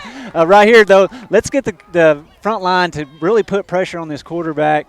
They have no run game to speak of right now, so just pin your ears back. Go get that quarterback, put all the pressure on him, make him float one up and see if we can't get another interception. Ritz is on, Maroney under the middle, outside flats, it's caught. Come back up. Tackle's made. Is it enough for a first down? No, it's not. It's short. It's going to be 4th down. No, it's going to be first down. It is going to be first down. We've got to be able to cover that flat out there. That's what's killing us the whole night has been that flat. And what it is that tight end is just going out there and doing about a 5-yard route to the flat. They're kind of clearing out deep on that side, and our defensive back just can't get there in time to make a play on that out route. 1st and goal from the 10. Branson on the blitz. Matthew Stockton in the middle. Preston Cotter there. So Christian Heritage trying to start a fight with Jackson Vandruff. Not a smart move. No call, though, as the running back pops Vandruff in the helmet. Yeah, and it was a 1st and goal from the 10-yard line, so they have to score. They can't get a first down here. So 2nd and 10, no gain on that first down run to I believe that was number 4, Kai Davis. Actually, number 8, I apologize, Nate Gines. No, I apologize, number 9. Sorry, I had it on the field cam. I was getting a little excited and wasn't paying attention to what I was doing. Back to pass, Harris looking to his right, across the middle, it's caught. So 10-yard touchdown with 6:37. Gines with the catch. He's been a big man for them. Huge penalty setting that up. And Wildcats can't get the stop. So with that, Heritage takes the lead, 26-25. They're going to kick the extra point. Kind of shocked they don't go for 2 here. Well, they probably watched film on us, know we haven't kicked an extra point kicked a field goal all year long, and they're just going to probably try to get the 2-point lead. Kick is up. It's good. So with that, Christian Heritage, that's the best kick I've seen too tonight. That was a good one there. I can see him making a 40-yarder after that one. So they do take the lead here, 27-25. So with 6:37 here in the fourth quarter, Wildcats down to the last couple of possessions. So give credit. Again, Christian Heritage started on their own 48. Again, we can go back to the flip series on the possessions and all the things that happened regarding everything down the road. We talked about the difference in the punt, changing field position by 40 yards. The Wildcats then have to punt instead of going for it on 4th and short. Christian Heritage gets it at the 48, and they go down, or the 42, and they go 58 yards in 3 minutes. I just wish I could get an explanation on that. You know, I didn't see it, and I'm going to say I'm a homer for Cashion, and I'm going to say what in the heck was that just phantom call? But I wish I could get an explanation from the official of why did you throw the flag after the ball had already hit the ground, rolled through the back of the end zone, and threw it 30 yards away from where the play even was happening. Yeah, the back judge was right on there. It was coming right at him. He didn't. That's coming into his area. He was watching it the whole time. No call. He let it go. I didn't see anything Max did anyway. So with that, doesn't matter. Scoreboard's on. 27-25. Wildcats down 2. 6:37. Kicking off is number 16, J.D. Smith. Back deep is Gilbert and Brown. Big kick. Gilbert will let that one go into the end zone. And it'll be first down and 10 for the Wildcats from the 20. Yeah, the wind must be blowing a little bit more up there must be a little jet stream going because you saw Christensen. It's above the flagpole. Yeah, the flagpole is not very high over there. It's about 10 foot off the ground. But, Christensen kicked one into the end zone earlier, and that time that one carried on. And the kicker must get better as the game goes on, apparently. All right, so Wildcats, again, I see 2 possessions here left in their life. They still have 1 timeout.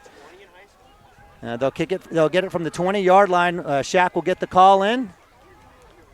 And we'll have Gilbert Brown here on this side. Max Higdon in at tight end. Camden Roney now at running back.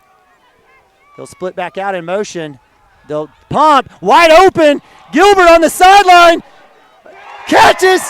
Down to the 40. Great ball. He had both Gilberts open. In fact, if he hits Kai Gilbert, it's a touchdown. But we'll take it.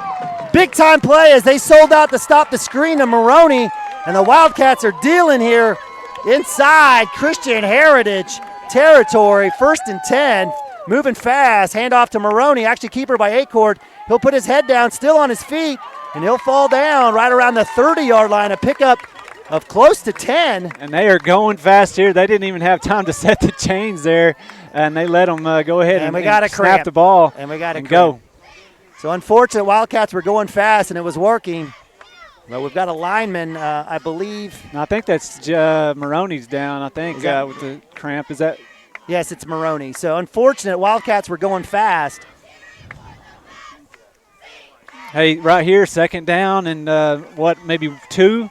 Let's see if Shaq doesn't try to take another shot at the end zone here, just with the opportunity to be able to have, 3rd and 4th down after this play. But man, what a great throw by Chance Acord to put it on. Seth, you said it. He had both Gilbert boys streaking down the sideline. If he throws it to the outside, that one might have scored, but put it on the money to Seth. Had the big play to get them out of the shadow of their own end zone and out to the 40-yard line, and then a great run there by Chance to put them in position with 2nd and short to maybe try to take a shot down the field. And the playbook's wide open with 2nd down and 2. So with Maroney coming to having a serious cramp situation, looks like Jake Branson will be checking in at running back. The senior Cooper Frazee out there along with Max Brown. We've got both Gilbert boys. He's going to go ahead and flip himself up. He's working his way. No helmet. Tells he's got a little shoulder issue too as well. He's just working all the muscles out. So Heat's been a busy guy today for the Wildcats. So with that, Wildcats will go 2 by 2. Jake Branson in the backfield. We've got Brown and Cooper Frazee here on the short side. The Gilbert brothers up top. Acord and shotgun. 6:10 left here. 4th quarter, Wildcats down 2. Need a score. It's pretty simple. All right, clock runs. Here we go. Motion is Brown. I like this. Jet sweep. Handoff to Branson. It's not there. Acord will keep it, and he will not get much. What are we doing? You got it when the whistle blows. You got to stop. That's when the injuries happen because they don't somebody care. Goes to stop, the other ones don't, and that's when it happens. It doesn't matter, Chris. All right, so with 5:45 left here, clock running. No gain on that. Brings up 3rd and 2. Maroney's going to check back in with Max Higdon. Branson will come out. Cooper Frazee will go back to running back as Wildcats will go to double tight end set. We'll go jumbo. So most likely a zone read, maybe a little pop pass here. Let's see if they can get something open. Cooper Frazee will cut back. He's got a nice hole, and that'll be a first down. Cooper Frazee, the junior. Good vision there, finding the hole. Great job by the right side of the line, Tommy Branson. Caden Seeley, as well as Jackson Vandruff. So 1st and 10, 5:22, and we have a flag.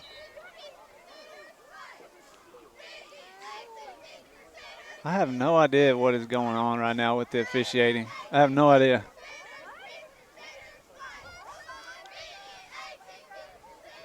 We have wow, unsportsmanlike, I believe. We're just lining up to run a play. Who'd you put your money on? I don't know. I don't Did understand. we have 12 out there?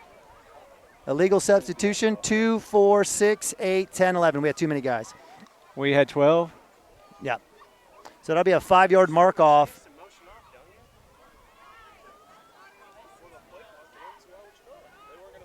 Could we call it? Could we? Don't you? You don't call that until the ball is snapped, right? I don't know. But they know more than us, Chris. Obviously. So, but they're marking it way back. That's a 15-yard penalty. So they called it unsportsmanlike.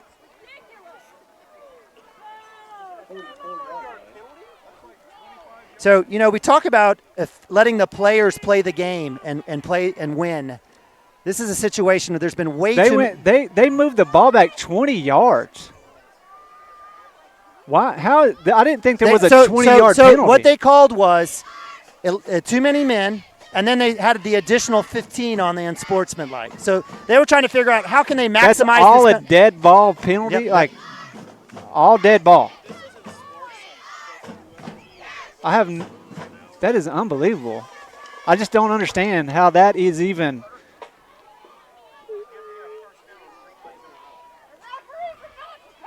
So the first down, so we were at 1st and 15. Was that 1st and 15? Is where we were at? It was I'm so confused on where the ball is. It was 1st and 10. Unbelievable. It was 1st and 10. That we know that. Okay, and then we're lining up where the sticks are. Shows 1st and 15. And then they marked off the 5. Well, from where the sticks are, that's 20 yards. And where the first down marker is right now, they haven't moved it. We're moved back 20 yards from that spot. And it was 1st and 10. If it's mark it off from where the ball was, it should have been up there. It's 15 from that spot. Well, they've moved us back because that's on the 24-yard line. The ball is moved all the way back to the 45-yard line. All I know is that this game was good. This game has been controlled. This game has been slowed down. It's been in favor.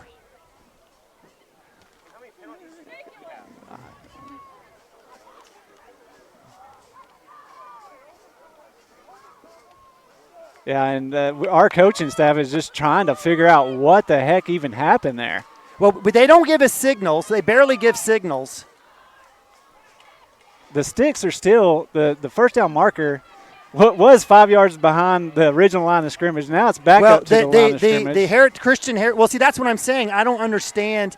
If they called a legal shift, there was only one flag. If he didn't call illegal. He didn't call 12 men, which is a hand on top of the head. He didn't call that, right? The only thing I thought I saw was unsportsmanlike. Or across the chest. Across the chest. He didn't do that. He put his hands out for unsportsmanlike. So at minimum, it should be 15 from that spot. And so now he's going to have to go explain to the Christian Heritage coach how they picked up 20 yards. I mean, legit, the first down marker is at the 25-yard line. The ball is spotted at the 44-yard line. So that right there is a 20-yard penalty, whatever it was, without the ball even snapping, without a snap of the ball. It was 1st and 10. No snap of the ball. Somehow we got a 20-yard penalty without the ball even snapping. And if you go back and watch the video, they are lining up. I have no idea how you can get an unsportsmanlike Unless there was something said. And that's what it's in essence, but we only saw one flag. There should have been a legal substitution, potentially, but we never had a chance to set. Gilbert comes off. That would have been 5, right, which moves it. And then there must have been something after, right, that was said where he threw the unsportsmanlike. So there's your 20 yards. Do you think I just don't think you can assess 2 penalties. Can you assess 2 penalties? Yeah, you can assess. You can assess the dead ball penalty and then the unsportsmanlike after. But again, this is all in essence judgment based on the official. Do I think somebody said something horrific to warrant that in this position? I don't think so.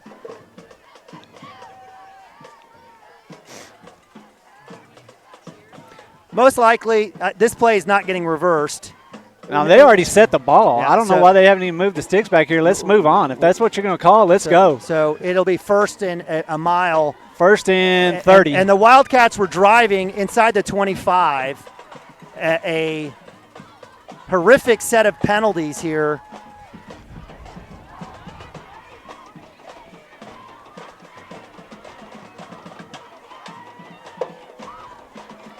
So listen, I know, partner, you talk about officials and we need them. We do. You know what we really need? We need OSSAA to actually take control of officials, train them, recruit them. They don't. Officials is an outside source. It's managed by 2 or 3 schedulers, and it's up to these ADs to go. So now it's going to be 3rd down. They're going to make it 3rd down and 40. It was 1st down. And they're moving the chains. They've moved the chains now. Lost 2 downs? And we lost 2 downs. Like the 1st down chains, they moved them back too. So I have no idea. I have no idea what's going on. No idea. I have no idea how it's 3rd down now. We just lost 2 downs? Like this is complete and utter chaos. Like I have no idea how it's 3rd down when it was 1st down and they called a penalty.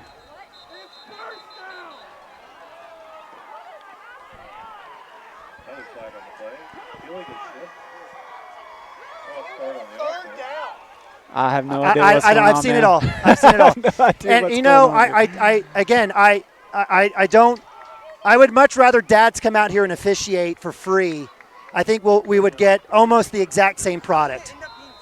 There's no football reason for it to be 3rd down and 50. You don't lose 2 downs on a penalty. On a penalty. When the ball has not been snapped. Dead ball. Now it's still 3rd down. I'm going to have to go back and at least try to figure it out at some point. Cooper Frazee with the big catch. Let's go. On 3rd down, which should have been 1st down. 3rd down and 80. When it should have been 1st down. I mean, give us the penalty. That's fine. I don't understand about how it went from 1st down to 3rd down. There's no reason. You cannot defend this. Chris, you can't defend it. You can't defend it. And it's just calls that they made when no play was made. No, the ball hadn't even been snapped. We had just gotten a 1st down. So trips right, 4th and 6. Huge play by Frazee from A-Court, who stepped up in the pocket. Maroney across the middle. And that's going to go deflected. And this is a joke. I've seen it all. How did we get 2 plays? Yeah, because, I mean, did we run the ball on that play prior? No, it was 1st down. Everything that happened? We had just gotten a 1st down. We had just gotten a 1st down. We ran for a 1st down. Yes. Before we get to the line. And Camden Maroney had a cramp, and then we waited, we went back, and then all of this happened. Did this happen after the cramp? Yes. Right after the cramp. Right after the cramp. I don't know. I've been watching football for 50 years. Never seen You're this. 50? You look good for 50. Thanks, baby. It's all this clean living. 4:24 on the clock, turnover of downs. We've got another stop. Let's just go home. This is an abomination of amateur athletics. I have no idea. Shaq is sitting down there who just can't believe what he's seeing, which nobody on this side of the football field understands. I mean, if I'm on the other side of the football, I'm going, what? How did that happen, you know? Jake Branson with the tackle. No whistle as forward progress clearly stopped, but The Cashion fans are calling for it to be 4th down since that was how we were operating on the other side of the football. But we'll be 2nd down and about 7 yards. Chris, I don't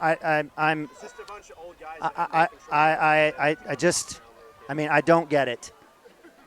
There will not be an explanation that makes sense. And ever. Yeah, I'm not sure, but 2nd and 6 here, 3:44. Wildcats have 1 timeout. They need a stop here. Most likely a run here by Christian Heritage. Inside Branson. Good job by the nose tackle. Tommy hangs on. Jake Branson, his brother, the senior, comes over. Short gain, 3rd down, probably gets a couple. Bring up 3rd down and about 4. 3rd down and 3.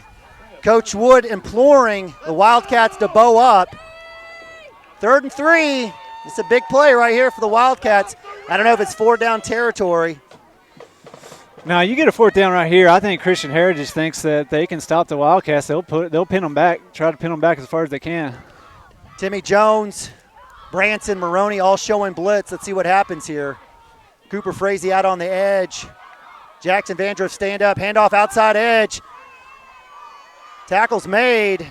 Let's see where the forward progress stops. They're going to give him across the line. They're going to give it across the line for sure, yeah. 35-yard line makes it 1st and 10 Crusaders. So with 2:50. Yeah, and we're running it down now to 2 minutes and 48 seconds. The clock is running. So you're getting down to the point now where those timeouts that we had to use earlier are going to come back to haunt us because they pick up another 1st down here, and they have a chance to maybe even run this ball game all the way out. Play clock 15, game clock at 2:28. They can run another 10 seconds to get it down to about 10:16 on the snap. Double back set here. Wildcats showing blitz.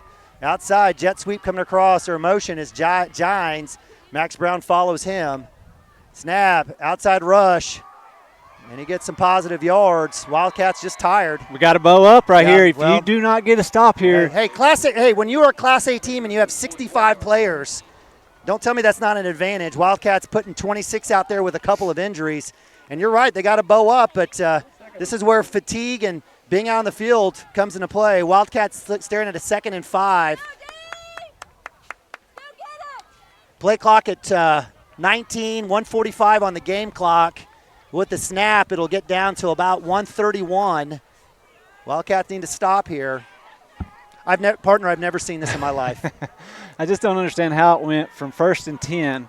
No one will be able to explain it to me. 30. Handoff inside. They need to stop. They do. Coming up, strip the ball. And that'll be a timeout wisely taken by Coach. Another 3 seconds run off the clock, but that's okay here at Christian Heritage. So with 1:19 on the clock stops. It's 3rd and 4. Wildcats will get a stop with another run if they're able to get it. The play clock 25. They most likely will get the ball with about 40 seconds left on the clock. Yeah, 40 seconds on the clock.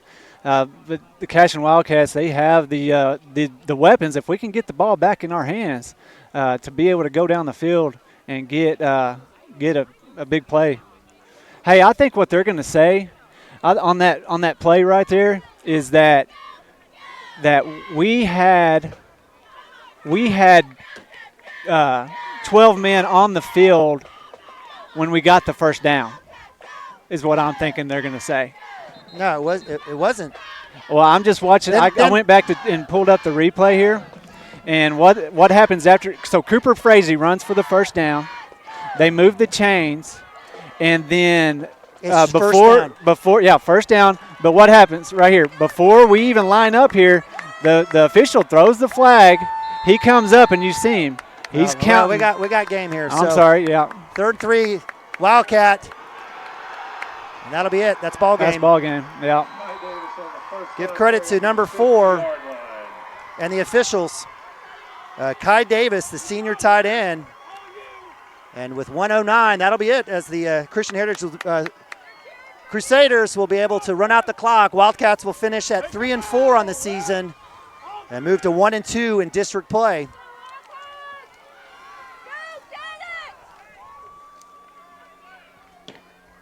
Yeah, I'm just floored at No, going from first and 10. You're trying to explain it. There is no explanation. It was 1st and 10. If there was a penalty, it was on 1st and 10 on the illegal substitution, which makes it 1st and 15. Okay? If you want to take the unsportsmanlike, then it's 1st and 20. Yeah. Not 3rd and 20. I have never seen a game controlled in my life like it was controlled tonight by the officials. Ever. And you know what? I hope maybe Cashion, maybe I don't know. But there, you know what? Again, people want to talk about an official shortage, right? I think what needs to happen is there needs to be some absolute formal training for officials, and OSSA needs to own the officiating so that they can be accountable. Not 3 guys in Oklahoma City that are scheduling for all of these games with no accountability at all. So with that, Wildcats do fall to 3-4. I hate to take it away. Congrats to Coach Joel Frank's valiant effort there on senior night for the Crusaders, pulling out all the stops to win 27-25 over the Wildcats. Wildcats again falling 3-4 in the season, 1-2 in district play. They'll be at home, out of district against Woodward. Against the Woodward Bombers, 4A school coming down. We're really thankful for the Woodward Bombers for doing what they're doing, and super grateful for the situation to have a home game. So with that, my friend Chris Gibson, the Wildcats fall. We'll be back. Take care of you. Follow us on Twitter, Facebook, and Instagram as we keep you tracked through the course of the week. Go Cats and God bless.